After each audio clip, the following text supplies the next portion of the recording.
ਨਾਨਕ ਸਿੰਘ ਦਾ novel ਹੈ ਇੱਕ ਮਿਆਨ ਦੋ ਤਲਵਾਰਾਂ। ਅੰਗ ਪਹਿਲਾ। ਸਮਾਨ ਵੀ ਕਿੰਨਾ ਕੁ ਹੋਣਾ ਸੀ ਉਸ ਪਾਸ। ਹੇਠ ਵਿਛਾਉਣ ਨੂੰ ਇੱਕ ਭੁਰਭੁਰੀ ਜਿਹੀ ਫੂੜੀ ਤੇ ਉੱਤੇ ਲੈਣ ਨੂੰ ਅੱਧੋ ਰਾਣਾ ਜਿਹਾ ਇੱਕ ਕੰਬਲ, ਨਾਲ ਖੱਦਰ ਦੀ ਇੱਕ ਚਾਦਰ ਤੇ ਨਾਲ ਇੱਕ ਲੇਫ ਵੀ ਸੀ ਉਸ ਕੋਲ। ਪਰ ਨਿਰੀ ਪੂਰੀ ਗੰਢੜੀ ਜਿਹੀ ਨਗੰਦੇ ਟੁੱਟੇ ਹੋਣ ਕਰਕੇ ਜਿਸ ਵਿਚਲਾ ਲੁਗੜ ਇੱਧਰੋਂ ਉੱਧਰ ਇਕੱਠਾ ਹੋਇਆ ਸੀ। ਇੱਕ ਪਤੀਲੀ ਚਿੱਬੀ ਜਿਹੀ ਥਾਲੀ, ਤਰੀੜਿਆ ਹੋਇਆ ਕਹਿੰਦਾ ਛੰਨਾ ਤੇ ਰਤਾ ਚੰਗੀ ਗੜਵੀ, ਬਸ ਇਹ ਭਾਂਡੇ ਸਨ ਉਸ ਕੋਲ। ਇਹ ਸਭ ਕੁਝ ਬੰਨ ਕੇ ਮੂੰਹ ਝਾਖੜੇ ਹੀ ਠਾਕਰ ਦੁਆਰੇ ਦੀ ਚਾਰ ਦੁਆਰੀ ਚੋਂ ਨਿਕਲ ਤੁਰਿਆ, ਤਾਂ ਜੋ ਦੋ ਚਾਰ ਰਮਲੇ ਕਮਲੇ ਮਿੱਤਰਾਂ ਨੂੰ ਪਤਾ ਨਾ ਲੱਗ ਜਾਏ ਤੇ ਉਹ ਅੱਗੇ ਵਾਂਗ ਜਾਣੋ ਰੋਕ ਨਾ ਦੇਣ। ਦਿਆਲੇ ਦੇ ਮਾਪੇ ਤਾਉਨ ਨਾਲ ਮਰ ਗਏ ਸਨ। ਕਿਸੇ ਨੇ ਵੀ ਟੁੱਕਰ ਨਾ ਦਿੱਤਾ। ਤੰਗ ਪੈ ਕੇ ਠਾਕਰ ਦੁਆਰੇ ਆ ਗਿਆ ਸੀ ਤੇ ਉੱਥੇ ਹੀ ਉਸ ਬਾਲ ਵਿਰੇਸ ਗੁਜ਼ਾਰੀ ਸੀ ਤੇ ਉੱਥੇ ਹੀ ਜਵਾਨ ਹੋਇਆ ਸੀ। ਉਹ ਇੱਕ ਖਤਰਮੇ ਕੋੜਮੇ ਚੋਂ ਸੀ ਜਿਹਦੇ ਰਿਸ਼ਤੇਦਾਰ ਵਣਜ ਵਪਾਰ ਕਰਦੇ ਸਨ, ਪਰ ਉਹ ਵਿਚਾਰਾ ਨਾ ਪੜ੍ਹ ਸਕਿਆ ਨਾ ਕੋਈ ਅਕਲ ਆਈ, ਬਸ ਠਾਕਰ ਦੁਆਰੇ ਦੇ ਮੁੰਡਿਆਂ ਜੋਗਾ ਹੀ ਰਹਿ ਗਿਆ। ਹੋਰ ਬਦਕਿਸਮਤੀ ਇਹ ਕਿ ਕੱਦ ਵੀ ਗਿੱਠ ਮੁੱਠੀਆ ਤੇ ਰੰਗ ਵੀ ਬਰਸਾਤੀ ਬੱਦਲਾਂ ਵਰਗਾ, ਪਰ ਉਹ ਧਰਮ ਨੇਮ 'ਚ ਬਹੁਤ ਪੱਕਾ ਸੀ। ਦਿਆਲੇ ਦੇ ਵੱਡੇ ਵਡੇਰੇ ਸਾਹਿਬਜ਼ਾਦਿਆਂ ਦੇ ਸੇਵਕ ਸਨ ਤੇ ਦਿਆਲੇ ਨੂੰ ਵੀ ਉਹਨਾਂ ਉੱਤੇ ਅਤੁੱਟ ਤੇ ਡੂੰਘੀ ਸ਼ਰਧਾ ਸੀ। ਉਹਨੂੰ ਪੱਕਾ ਨਿਸ਼ਚਾ ਸੀ ਕਿ ਜਿਸ ਉੱਤੇ ਸਾਹਿਬਾਂ ਦੀ ਮਿਹਰ ਦੀ ਨਜ਼ਰ ਹੋ ਜਾਏ, ਉਹਦੀਆਂ 9 ਨਿੱਧਾਂ ਤੇ 18 ਸਿੱਧਾਂ ਹੋ ਜਾਂਦੀਆਂ ਹਨ। ਇੱਕ ਵਾਰੀ ਦਿਆਲੇ ਨੂੰ ਸਾਹਿਬਾਂ ਦੀ ਥਾਪੀ ਪ੍ਰਾਪਤ ਹੋ ਗਈ ਸੀ ਤੇ ਉਹਨਾਂ ਨੇ ਵਰਦਾਨ ਵੀ ਦੇ ਦਿੱਤਾ ਸੀ। ਦਿਆਲਿਆ, ਸਮਾਂ ਆਉਣ ਵਾਲਾ ਹੈ ਜਦੋਂ ਦਿਆਲੇ ਤੋਂ ਜ਼ਰੂਰ ਦੇਵੀ ਦਿਆਲ ਹੋ ਜਾਏਗਾ, ਭਾਵੇਂ ਕਿ ਉਹਦੀ ਕਿਸਮਤ ਪਲਟ ਜਾਏਗੀ। ਕਿੰਨੇ ਵਰੇ ਬੀਤ ਗਏ, ਪਰ ਦਿਆਲੇ ਦੇ ਦਿਨ ਨਾ ਫਿਰੇ ਤੇ ਜਦੋਂ ਅਰਜ਼ੋਈ ਕਰਦਾ ਤਾਂ ਹਰ ਵਾਰੀ ਸਾਹਿਬ ਕਹਿੰਦੇ, ਪ੍ਰੇਮੀਆਂ ਕਾਹਲਾ ਨਾ ਪਾਓ। ਦਿਆਲੇ ਨੂੰ 5 ਪੌੜੀਆਂ ਤੇ ਗਾਇਤਰੀ ਦੇ 5 ਕੁ ਸ਼ਲੋਕ ਆਉਂਦੇ ਸਨ। ਉਹ ਨਿਤਨੇਮ ਨਾਲ ਟੋਭੇ ਜਾਂ ਛੱਪੜ 'ਚ ਟੁੱਬੀ ਲਾ ਕੇ ਠਾਕਰ ਦੁਆਰੇ ਪੁੱਜ ਜਾਂਦਾ ਤੇ ਪਿੱਪਲ ਹੇਠ ਬੈਠ ਕੇ ਪਾਠ ਕਰਦਾ। ਉਹਦੇ ਨਿਸ਼ਚੇ 'ਚ ਇਹ ਗੱਲਾਂ ਉਕਰੀਆਂ ਹੋਈਆਂ ਸਨ। ਝੂਠ ਬੋਲਣ ਵਾਲੇ ਨੂੰ ਮਰਨ ਤੋਂ ਬਾਅਦ ਤਪਦੇ ਕੜਾਹੇ 'ਚ ਤਲਿਆ ਜਾਂਦਾ ਹੈ। ਬੇਈਮਾਨੀ ਕਰਨ ਵਾਲੇ ਨੂੰ ਜਮਦੂਤਾਂ ਦੇ ਗੁਰਜ ਖਾਣੇ ਪੈਂਦੇ ਹੈ। ਪਰਾਈ ਜਨਾਨੀ ਵੱਲ ਬੁਰੀ ਨਜ਼ਰ ਨਾਲ ਤੱਕਣ ਵਾਲੇ ਨੂੰ ਬਲਦੇ ਭਾਂਬੜਾਂ 'ਚ ਸੁੱਟਿਆ ਜਾਂਦਾ ਹੈ। ਇਸ ਲਈ ਉਹ ਸੰਭਲ ਕੇ ਚੱਲਦਾ। ਠਾਕਰ ਦੁਆਰੇ ਦਾ ਨਾਥ ਸਤਰਿਆ ਭਤਰਿਆ ਸੀ, ਸਦਾ ਰੋਗੀ ਰਹਿੰਦਾ ਸੀ। ਦਿਆਲਾ ਤੇ ਨਾਥ ਇੱਕ ਦੂਜੇ ਉੱਤੇ ਨਿਰਭਰ ਸਨ। ਦਿਆਲੇ ਦਾ ਹੋਰ ਟਿਕਾਣਾ ਨਹੀਂ ਸੀ ਤੇ ਨਾਥ ਨੂੰ ਹੋਰ ਸੇਵਾਦਾਰ ਨਹੀਂ ਸੀ ਜੁੜਦਾ। ਆਮ ਕਰਕੇ ਦੋਹਾਂ 'ਚ ਲੜਾਈ ਹੁੰਦੀ ਰਹਿੰਦੀ। ਵਧੇਰੇ ਲੜਾਈ ਚਿਲਮ ਭਰਨ ਤੋਂ ਤੇ ਪਿੰਡੋਂ ਮੰਗ ਕੇ ਲਿਆਉਣ ਤੋਂ ਹੁੰਦੀ। ਕਈ ਵਾਰ ਦੁਰ ਫਿੱਟੇ ਮੂੰਹ ਸਹਿੰਦਿਆਂ ਦਿਆਲੇ ਦਾ ਸਬਰ ਬੇਕਾਬੂ ਹੋ ਉੱਠਦਾ। ਉਹ ਆਪਣੇ ਆਪ ਨੂੰ ਲਾਹਣਤਾਂ ਪਾਉਂਦਾ ਤੇ ਉਹ ਸੋਚਣ ਲੱਗ ਪੈਂਦਾ, ਜੇ ਕਿਤੇ ਉਹਦਾ ਨਹੁੰ ਅੜ ਸਕਦਾ ਹੋਵੇ। ਉਹ ਕਈ ਵਾਰੀ ਰੁੱਸ ਕੇ ਚਲਾ ਵੀ ਜਾਂਦਾ, ਪਰ ਫਿਰ ਮੁੜ ਆਉਂਦਾ। ਦਿਆਲੇ ਨੂੰ ਜੇਲਮ ਦੇ ਬੇਲਿਆਂ ਨਾਲ ਵੀ ਅਟੁੱਟ ਪਿਆਰ ਸੀ, ਜਿਸ ਕਰਕੇ ਉਸ ਤੋਂ ਠਾਕਰ ਦੁਆਰਾ ਛੱਡਿਆ ਨਹੀਂ ਸੀ ਜਾਂਦਾ। ਜਦ ਆਪਣੇ ਲੰਗੋਟੀਆਂ ਬੇਲੀਆਂ, ਖਾਨੂ ਘੁਮਿਆਰ, ਸੀਤੇ ਬ੍ਰਾਹਮਣ ਤੇ ਤੇਲੀ ਫੱਜੇ ਤੇ ਜੁੰਮੇ ਜੱਟ ਨਾਲ ਸੈਰ ਕਰਕੇ ਤੇ ਕੋਕਣ ਬੇਰ ਤੇ ਫਗਵਾੜੀਆਂ ਖਾ ਕੇ ਨਸ਼ਿਆ ਜਾਂਦਾ ਤਾਂ ਠਾਕਰ ਦੁਆਰੇ ਦੇ ਦੁੱਖ ਭੁੱਲ ਜਾਂਦਾ। ਉੱਥੇ ਢੋਲੇ ਗਾ ਕੇ ਦਿਲ ਖੁਸ਼ ਕਰ ਲੈਂਦਾ। ਇਉਂ ਇਹਨਾਂ 11 ਬੇਲੀਆਂ 'ਚ ਸੈਰ ਕਰਦਿਆਂ ਦਿਆਲੇ ਨੇ ਕਿੰਨੇ ਹੀ ਸਾਲ ਗੁਜ਼ਾਰ ਦਿੱਤੇ। ਨਾਥ ਦੀਆਂ ਝਿੜਕਾਂ ਖਾਣ ਕਰਕੇ ਉਸਤੇ ਜਵਾਨੀ ਬੜੀ ਪਛੇਤੀ ਆਈ, ਪਰ ਜਦ ਜਵਾਨੀ ਆਈ ਤਾਂ ਉਹਦੇ ਅੰਦਰ ਸਵੈਮਾਨ ਜਾਗਿਆ। ਕੀ ਮੇਰੀ ਕਿਸਮਤ 'ਚ ਠਾਕਰ ਦੁਆਰਾ ਤੇ ਨਾਥ ਦੀ ਹਕੂਮਤ ਹੀ ਲਿਖੀ ਹੈ? ਕੀ ਮੇਰਾ ਮਰਦਾਊਪੁਣਾ ਉੱਕਾ ਹੀ ਰੁੜ ਗਿਆ? ਇਹ ਖਿਆਲ ਪਿਛਲੇ ਸਾਲ ਤੋਂ ਵਧੇਰੇ ਜ਼ੋਰਦਾਰ ਹੋ ਗਿਆ ਸੀ। ਜਦ ਉਹਦੇ ਖਾਣ ਦੇ ਮੁੰਡੇ ਸਭ ਭਰਤੀ ਹੋ ਗਏ ਸਨ ਤਾਂ ਹੋਰ ਵੀ ਆਪਣੇ ਆਪ ਨੂੰ ਕੋਸਣ ਲੱਗਾ। ਜਿਉਂ-ਜਿਉਂ ਜਵਾਨੀ ਦੀਆਂ ਤਰੰਗਾਂ ਪ੍ਰਬਲ ਹੁੰਦੀਆਂ ਗਈਆਂ, ਉਹਨੂੰ ਮੰਗ ਕੇ ਲਿਆਂਦੀਆਂ ਰੋਟੀਆਂ ਤੇ ਠਾਕਰ ਦੁਆਰੇ ਦੀ ਕੋਠੜੀ ਤੋਂ ਨਫ਼ਰਤ ਹੋਣ ਲੱਗੀ। ਹੁਣ ਉਹ ਤੋਂ ਗਾਲਾਂ ਵੀ ਨਾ ਸਹਿ ਹੁੰਦੀਆਂ। ਉਹਦਾ ਆਪਾ ਬਗਾਵਤ ਕਰਦਾ ਜਾਂਦਾ। ਇੱਕ ਦਿਨ ਫੇਰ ਬੇਲੀਆਂ ਨਾਲ ਉਹ ਪੀਲੂ ਖਾਣ ਚਲਾ ਗਿਆ। ਸਾਰੀ ਦਿਹਾੜੀ ਬੇਲੀ ਯਾਰ ਇਉਂ ਜਿੱਦੋ ਜਿੱਦੀ ਢੋਲੇ ਗਾਉਂਦੇ ਰਹੇ।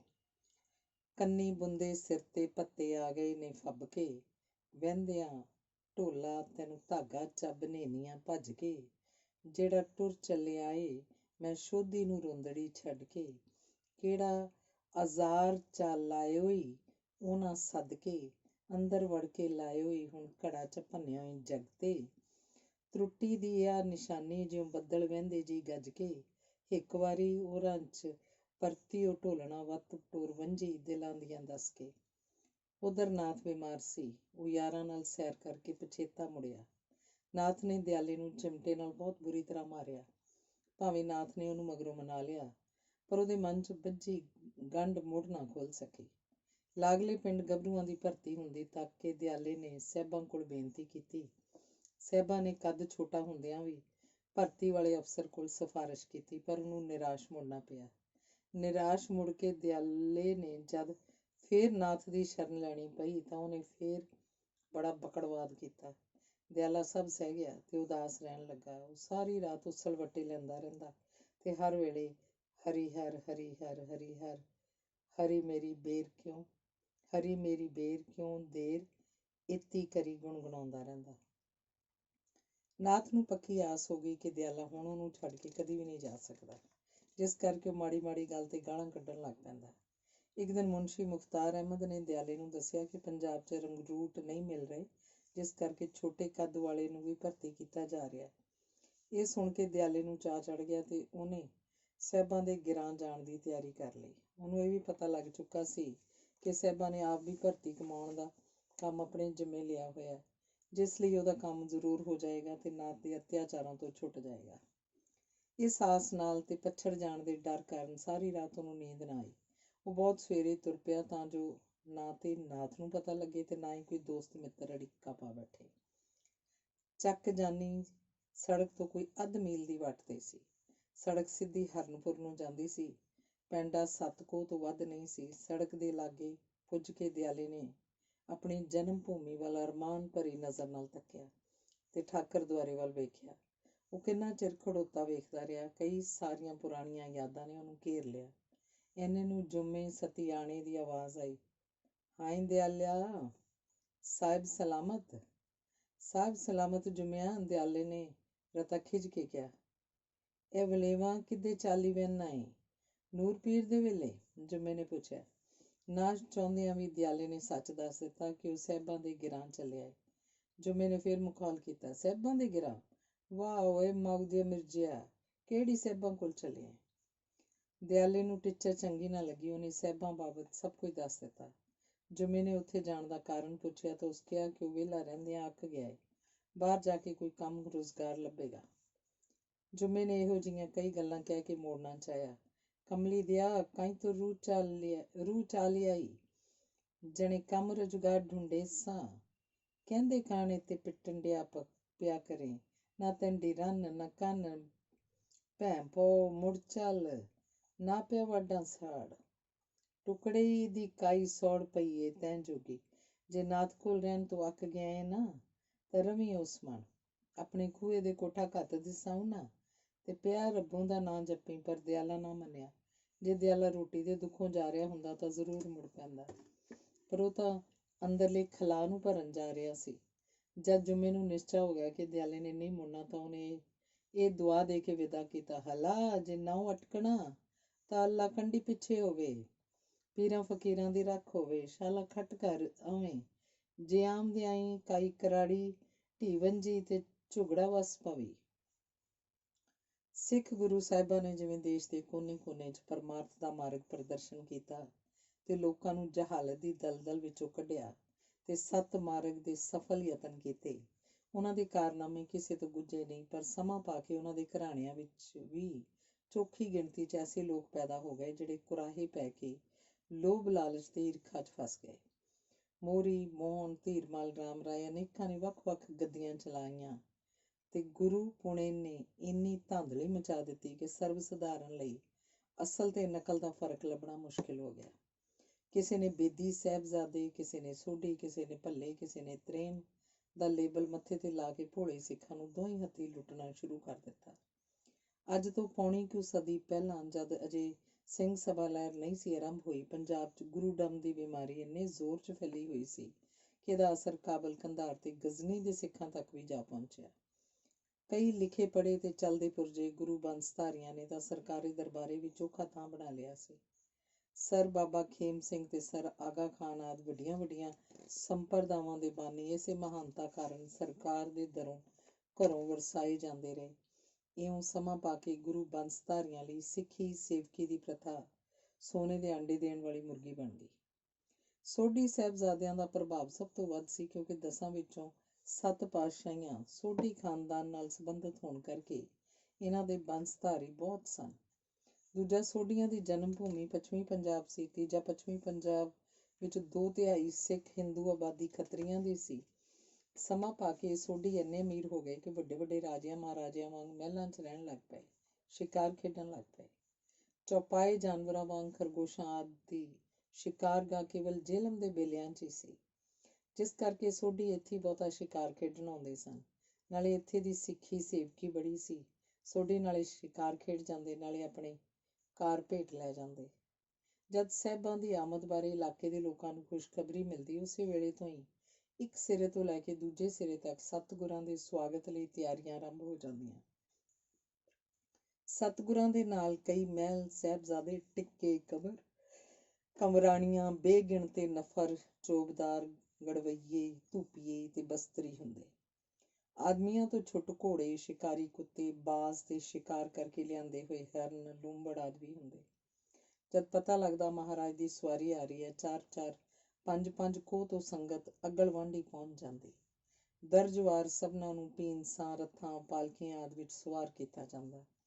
ਸ਼ਹਿਨਾਈਆਂ, ਸ਼ਬਦ ਕੀਰਤਨ ਤੇ ਆਤਿਸ਼ਬਾਜ਼ੀ ਦੀ ਚਕਾਚੌਂਧ ਵਿੱਚ ਸਾਹਿਬਾਂ ਦੀ ਸਵਾਰੀ ਤੁਰਦੀ। ਜਿਸ ਪਿੰਡ ਲਾਗਿਓਂ ਸਵਾਰੀ ਲੰਘਦੀ, ਉੱਥੋਂ ਦੇ ਸਿੱਖ ਸੇਵਕ ਹੁਮਾ ਕੇ ਦਰਸ਼ਨਾਂ ਨੂੰ ਆਉਂਦੇ ਤੇ ਚੜਾਵਾ ਚੜਾਈ ਜਾਂਦੇ। ਇਉਂ ਧੂਮ-ਧਾਮ ਵਿੱਚ ਜਲੂਸ ਆਪਣੀ ਮੰਜ਼ਿਲ ਤੇ ਪੁੱਜਦਾ। ਦਿਨ ਵੇਲੇ ਮਹਾਰਾਜ ਆਪਣੀ ਪਾਰਟੀ ਸਮੇਤ ਜੰਗਲਾਂ 'ਚ ਸ਼ਿਕਾਰ ਖੇਡਦੇ ਤੇ ਸ਼ਾਮੀਂ ਕਿਆਮਗਾਹ ਤੇ ਮੁੜ ਕੇ ਸੰਗਤਾਂ ਨੂੰ ਵਰਦਾਨਾਂ ਤੇ ਉਪਦੇਸ਼ਾਂ ਨਾਲ ਨਿਹਾਲ ਕਰਦੇ। ਕੂਚ ਕਰਨ ਸਮੇਂ ਪਹਿਲਾਂ ਕਾਰ ਭੇਟ ਦਾ ਸਮਾਰੋਹ ਰਚਾਇਆ ਜਾਂਦਾ। ਕਾਰ ਭੇਟ ਇਨਕਮ ਟੈਕਸ ਦਾ ਦੂਸਰਾ ਨਾਂ ਹੈ, ਪਰ ਇਸ 'ਚ ਕੋਈ ਰਿਆਇਤ ਨਹੀਂ ਹੋ ਸਕਦੀ। ਇਹ ਨਾ ਲਮਕਾਈ ਜਾ ਸਕਦੀ ਹੈ ਤੇ ਨਾ ਕਿਸ਼ਤਾਂ 'ਚ ਦਿੱਤੀ ਜਾ ਸਕਦੀ ਹੈ। ਵਕਤ ਸਿਰ ਸਾਰੀ ਹੀ ਦੇਣੀ ਪੈਂਦੀ ਹੈ। ਕਾਰ ਭੇਟਾਂ ਦਾ ਅਰਥ ਆਪਣੀ ਕਮਾਈ 'ਚੋਂ 10ਵਾਂ ਹਿੱਸਾ ਸਾਹਿਬਾਂ ਨੂੰ ਭੇਟ ਕਰਨਾ। ਸੇਵਕ ਗੋਲਕ ਵੀ ਭੇਟ ਕਰਦੇ। ਹਰ ਸਿੱਖ ਲਈ ਆਪਣੇ ਕੋਲ ਗੜਵੀ, ਸੰਦੂਕੜੀ ਜਾਂ ਬੁਗਣੀ ਰੱਖਣੀ ਜ਼ਰੂਰੀ ਹੁੰਦੀ ਸੀ, ਜਿਸ 'ਚ ਹਰ ਸੰਗਰਾਂਦ, ਮੱਸਿਆ ਜਾਂ ਦਿਨ ਦਿਹਾੜ ਨੂੰ ਕੁਝ ਨਾ ਕੁਝ ਰਕਮ ਪਾਉਣੀ ਜ਼ਰੂਰੀ ਸੀ। ਫਿਰ ਇਹ ਗੋਲਕ ਭਰੀ ਭਰਾਈ ਸਾਹਿਬਾਂ ਦੇ ਪੇਸ਼ ਕੀਤੀ ਜਾਂਦੀ। ਸੇਵਕਾਂ ਦਾ ਨਿਸ਼ਚਾ ਸੀ, ਜਿੰਨੀ ਬਹੁਤ ਕਾਰ ਭੇਟਾ ਓਨੀ ਬਹੁਤੀ ਮਿਹਰ ਦੀ ਨਜ਼ਰ, ਜਿੰਨੀ ਭਾਰੀ ਗੋਲਕ ਓਨਾ ਵੱਡਾ ਆਸ਼ੀਰਵਾਦ। ਤੀਜਾ, ਮਨੌਤ ਦੇ ਪਦਾਰਥ ਵੀ ਬਹੁਤ ਭੇਟ ਹੁੰਦੇ। ਸੋ ਜਦ ਸਮਾਗਮ ਹੁੰਦਾ ਤਾਂ ਸਾਹਿਬਾਂ ਦੇ ਕਈ ਘੋੜੇ ਲੱਦ ਘੱਤਦੇ ਨਕਦੀ ਤੇ ਪਦਾਰਥਾਂ ਨਾਲ। ਜ਼ਿਲ੍ਹਾ ਜੇਹਲਮ ਕੁੱਲ 3 ਤਹਿਸੀਲਾਂ 'ਚ ਸੰਯੁਕਤ ਹੈ: ਜੇਹਲਮ, ਚੱਕਵਾਲ ਤੇ ਪਿੰਡ ਦਾਦਨ ਖਾਂ। ਪਿੰਡ ਦਾਦਨ ਖਾਂ ਤਹਿਸੀਲ ਦੀ ਬਹੁਤੀ ਆਬਾਦੀ ਦਰਿਆ ਕਿਨਾਰੇ ਹੈ। ਇਸ ਵਿੱਚ ਹੀ ਸੋਢੀਆਂ ਦਾ ਹਰਨਪੁਰ ਹੈ। ਹਰਨਪੁਰ ਸੋਢੀਆਂ ਕਈ ਵਾਰੀ ਉੱਜੜਿਆ, ਮੁੜ ਵਸਿਆ, ਜਿਸ ਕਰਕੇ ਇਹਦਾ ਪੱਧਰ ਕਾਫੀ ਉੱਚਾ ਹੋ ਗਿਆ ਤੇ ਹੜ੍ਹਾਂ ਤੋਂ ਬਚ ਗਿਆ। ਇਸ ਕਰਕੇ ਇਹਦੇ ਲਾਗੇ ਚਾਗੇ ਬਹੁਤ ਸਾਰੀਆਂ ਪੁਰਾਣੀਆਂ ਇਮਾਰਤਾਂ, ਰੋਜ਼ੇ, ਮਕਬਰੇ, ਸਰਾਵਾਂ ਆਦਿ ਅੱਜ ਤੀਕ ਚੰਗੀਆਂ ਹਾਲਤਾਂ 'ਚ ਹਨ। ਇਹਨਾਂ 'ਚੋਂ ਇੱਕ ਟੁੱਟੀ ਭੱਜੀ 4 ਦੀਵਾਰੀ ਵਾਲੀ ਇਮਾਰਤ ਸੋਢੀਆਂ ਦੀ ਸਰਾਂ ਕਰਕੇ ਪ੍ਰਸਿੱਧ ਹੈ। ਕਿਹਾ ਜਾਂਦਾ ਹੈ ਕਿ 3 ਸਦੀਆਂ ਪਹਿਲਾਂ ਇੱਥੇ ਕੋਈ ਆਬਾਦੀ ਨਹੀਂ ਸੀ। ਦੂਰ ਤੀਕ ਸੰਘਣੇ ਬੇਲੇ ਸਨ। ਇੱਥੇ ਹਰਨ ਦਾ ਸ਼ਿਕਾਰ ਆਮ ਮਿਲਦਾ ਸੀ, ਜਿਸ ਕਰਕੇ ਬੇਲੇ ਦਾ ਨਾਂ ਹਰਨ ਬੇਲਾ ਪੈ ਗਿਆ। ਇੱਥੇ ਸ਼ਿਕਾਰੀ ਦੂਰ ਦੂਰ ਤੋਂ ਸ਼ਿਕਾਰ ਖੇਡਣ ਆਇਆ ਕਰਦੇ ਸਨ। ਸ਼ਿਕਾਰੀਆਂ ਦੀ ਸਹੂਲਤ ਲਈ ਕਿਸੇ ਧਨੀ ਨੇ ਇੱਕ ਉੱਚੇ ਟਿੱਬੇ ਉੱਤੇ ਇੱਕ ਸਰਾਂ ਬਣਾ ਦਿੱਤੀ ਸੀ, ਜਿਹੜੀ ਸੋਢੀਆਂ ਦੀ ਸਰਾਂ ਕਰਕੇ ਪ੍ਰਸਿੱਧ ਹੋਈ। ਇਹ ਸਰਾਂ ਕਸਬੇ ਦੀ ਲਹਿੰਦੇ ਵਾਲੀ ਬਾਹੀ ਲਾਗੇ ਹੈ। ਕੰਧੀ ਤੇ ਵਸਦੇ ਲੋਕ ਜਿਹੜੇ ਹੜ੍ਹਾਂ ਨਾਲ ਉੱਜੜੇ, ਉਹਨਾਂ 'ਚੋਂ ਕੁਝ ਇਸ ਸਰਾਂ 'ਚ ਆ ਟਿਕੇ ਤੇ ਇਉਂ ਆਬਾਦੀ ਦਾ ਨਾਂ ਹਰਨਪੁਰ ਪੈ ਗਿਆ। ਸੋਢੀਆਂ ਦੀ ਸਰਾਂ ਕਰਕੇ ਤੇ ਸੋਢੀਆਂ ਦੀ ਬਹੁਤੀ ਆਬਾਦੀ ਹੋਣ ਕਰਕੇ ਹਰਨਪੁਰ ਸੋਢੀਆਂ ਕਹਾਉਣ ਲੱਗਾ।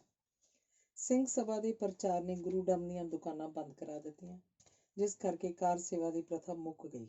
ਸਾਹਿਬਾਂ ਦੇ ਦੌਰੇ ਘਟ ਗਏ। ਇਹਨਾਂ ਸਾਹਿਬਾਂ ਦੀਆਂ ਅਗਲੀਆਂ ਪੀੜ੍ਹੀਆਂ ਨੇ ਦੁਕਾਨਾਂ ਪਾ ਲਈਆਂ, ਸਰਕਾਰੀ ਨੌਕਰੀਆਂ ਕਰ ਲਈਆਂ, ਪਰ ਕਈਆਂ ਨੇ ਘਟੀਆ ਰੁਜ਼ਗਾਰ ਅਪਣਾ ਲਏ। ਹਰਨਪੁਰ ਦੇ ਸੋਢੀ ਵੀ ਲਤਾੜੇ ਗਏ ਤੇ ਵੇਖਦਿਆਂ ਵੇਖਦਿਆਂ ਹਰਨਪੁਰ ਦਾ ਕਸਬਾ ਆਪਣੇ ਬਾਨੀਆਂ ਤੋਂ ਲਗਭਗ ਸੱਖਣਾ ਹੋ ਗਿਆ। ਕੋਈ ਟਾਵਾਂ ਟਾਵਾਂ ਹੀ ਰਹਿ ਗਿਆ। ਬਾਬਾ ਸੁਖਦੇਵ ਸਿੰਘ ਦੇ ਮਾਪੇ ਵੀ ਇਸੇ ਰਹਿੰਦ ਖੂੰਹਦ ਵਿੱਚੋਂ ਸਨ, ਜਿਨ੍ਹਾਂ ਨੇ ਚੰਗੇ ਦਿਨ ਵੇਖੇ ਸਨ, ਦੂਰ ਦੂਰ ਤੀਕ ਜਿਨ੍ਹਾਂ ਦੀ ਸੇਵਕੀ ਸੀ। ਬਾਬਾ ਸੁਖਦੇਵ ਸਿੰਘ ਦਾ ਬਚਪਨ ਤਾਂ ਸੌਖਾ ਬੀਤ ਗਿਆ, ਪਰ ਜਵਾਨੀ ਚੜ੍ਹਦਿਆਂ ਹੀ ਮਾਪਿਆਂ ਦਾ ਸਾਇਆ ਸਿਰ ਤੇ ਨਾ ਰਿਹਾ। ਉਹ ਜਵਾਨੀ ਦੇ ਨਸ਼ੇ 'ਚ ਮਾਪਿਆਂ ਦੀ ਜੋੜੀ ਪੂੰਜੀ ਅੱਡਿਆਂ ਤੇ ਠੇਕਿਆਂ ਤੇ ਬੇਦਰਦੀ ਨਾਲ ਉਜਾੜਨ ਲੱਗਾ। ਜਦ ਜਵਾਨੀ ਢਲਣ ਤੇ ਕੇਸਾਂ ਦੀ ਸਿਆਹੀ 'ਚੋਂ ਸਫੈਦੀ ਦਿਸਣ ਲੱਗੀ, ਉੱਚਰ ਤੀਕ ਸੋਨੇ ਚਾਂਦੀ ਦੀ ਚਮਕ ਸਮਾਪਤ ਹੋ ਚੁੱਕੀ ਸੀ। ਜੇ ਸੁਖਦੇਵ ਸਿੰਘ ਅੰਦਰਲੀ ਪੂੰਜੀ ਜੁਗਤ ਨਾਲ ਵਰਤਦਾ ਤਾਂ ਇੱਕ ਆਪ, ਇੱਕ ਮੁੰਡਾ, ਇੱਕ ਕੁੜੀ, 3 ਜੀਆਂ ਦੀ ਜ਼ਿੰਦਗੀ ਆਰਾਮ ਨਾਲ ਕੱਟੀ ਜਾਂਦੀ। ਵੱਡਿਆਂ ਘਰਾਂ ਦੀ ਘਰੋੜੀ ਨਹੀਂ ਮਾਣ ਹੁੰਦੀ, ਜਿਸ ਲਈ ਦੋਹੀਂ ਹੱਥੀਂ ਲੁਟਾਉਣ ਤੇ ਵੀ ਕੁਝ ਪੂੰਜੀ ਤੇ ਵੱਡਿਆਂ ਦੀ ਨਿਸ਼ਾਨੀ ਸੋਢੀਆਂ ਦੀ ਹਵੇਲੀ ਬਚੀ ਰਹੀ। ਲਗਭਗ 2.5-3 ਕਨਾਲ 'ਚ ਫੈਲੀ ਹਵੇਲੀ ਦੀ ਚਾਰਦੀਵਾਰੀ ਨਾਮ ਮਾਤਰ ਹੀ ਚਾਰਦੀਵਾਰੀ ਹੈ। ਥਾਂ ਥਾਂ ਟੁੱਟੀ ਢੱਠੀ ਹੋਈ, ਕੋਈ ਖੱਪਾ ਨਾਨਕਸ਼ਾਹੀ ਦੀ ਥਾਂ ਡਬਲ ਇੱਟਾਂ ਨਾਲ ਪੂਰਿਆ ਹੋਇਆ, ਕੋਈ ਖੱਪਾ ਕੰਡਿਆਂ ਤੇ ਛਾਪਿਆਂ ਨਾਲ ਬੰਦ ਕੀਤਾ ਹੋਇਆ। ਦਰਵਾਜ਼ੇ ਦੀ ਹਾਲਤ ਇੱਟਾਂ ਦੀ ਥਾਂ ਪੱਥਰ ਵਰਤਣ ਕਰਕੇ ਮਾੜੀ ਨਹੀਂ ਜਾਪਦੀ। ਦਰਵਾਜ਼ੇ ਦੀ ਡਿਊੜੀ 'ਚ ਇੱਟਾਂ ਕਲਰ ਨੇ ਖਾ ਲਈਆਂ ਹਨ। ਅੰਦਰ ਖੂਹ ਹੈ ਤੇ ਖੂਹ ਦੇ ਲਾਗੇ ਉਸੇ ਤਰ੍ਹਾਂ ਦਾ ਚੁਬੱਚਾ ਦਿਖਾਈ ਦਿੰਦਾ ਹੈ, ਪਰ ਵਰਤਣਯੋਗ ਨਹੀਂ। ਇਸ 2 ਮੰਜ਼ਲੇ ਮਕਾਨ 'ਚ ਬਹੁਤ ਸਾਰੇ ਕਮਰੇ ਵਿਖਾਈ ਦਿੰਦੇ ਹਨ, ਪਰ ਵਰਤਣਯੋਗ ਮਸਾਂ 2-3 ਹੀ ਹਨ। ਕੰਧਾਂ ਤਰੇੜੀਆਂ ਹੋਈਆਂ, ਡਾਟਾਂ ਵਾਲੀਆਂ ਛੱਤਾਂ ਡਿੱਗਣ ਵਾਲੀਆਂ ਹਨ। ਕਈਆਂ ਦੀਆਂ ਛੱਤਾਂ ਵੀ ਨਹੀਂ ਹਨ। ਬਿਲਕੁਲ ਮਸਾਨ ਵਰਗੀ ਹਾਲਤ ਵਿਖਾਈ ਦਿੰਦੀ ਹੈ।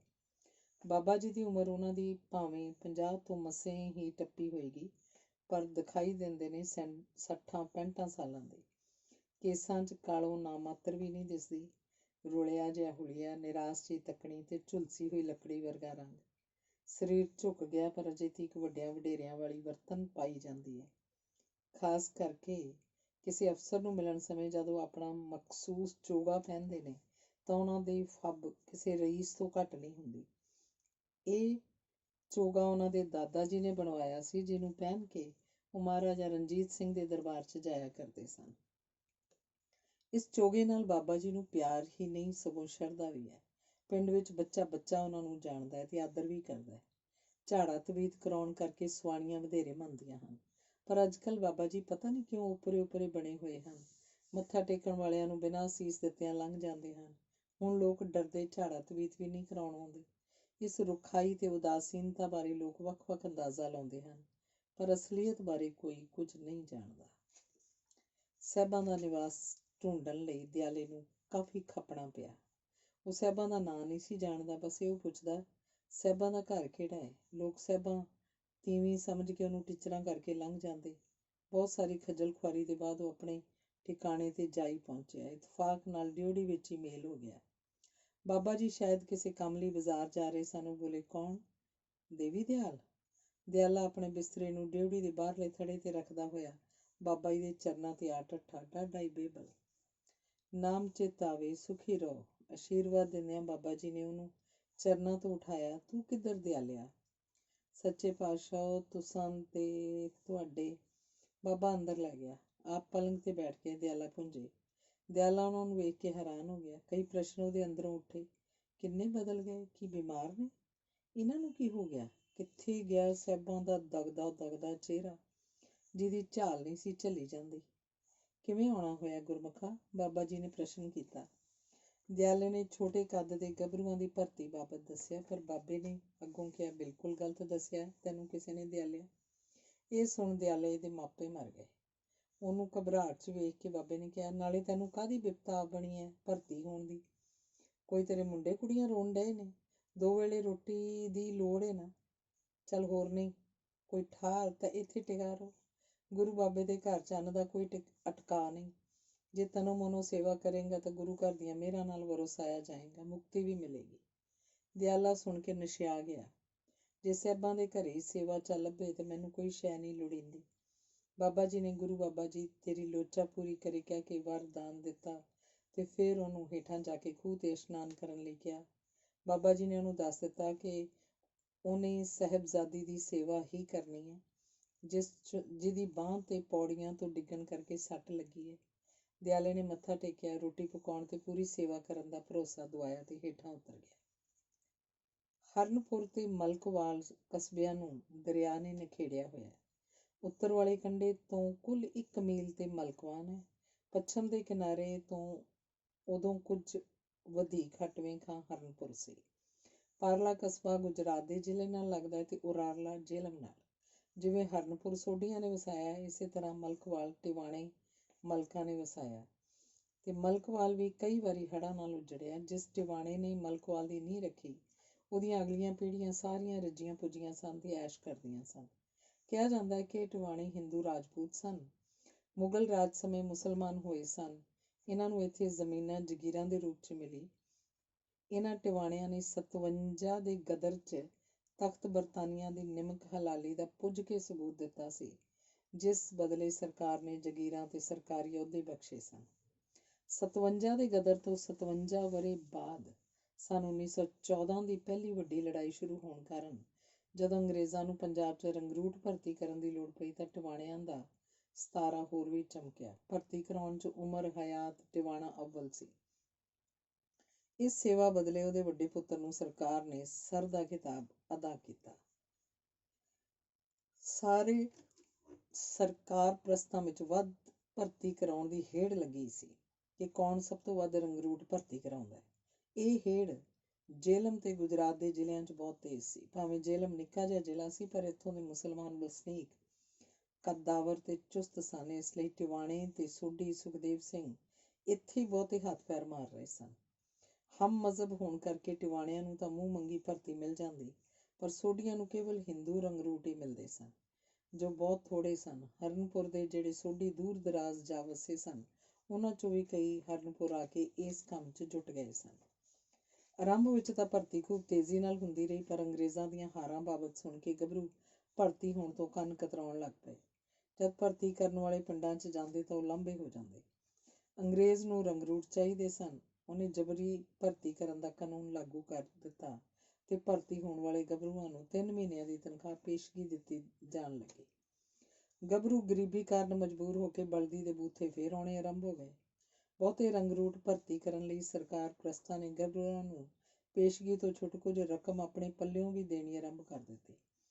ਭਾਵ ਗੱਭਰੂਆਂ ਦੀ ਬੋਲੀ ਦੇਣੀ ਆਰੰਭ ਕਰ ਦਿੱਤੀ, ਜਿਸ ਕਰਕੇ ਟਟਪੂੰਜੀਏ ਭਰਤੀਬਾਜ਼ ਦਮ ਹਾਰ ਕੇ ਬੈਠ ਗਏ।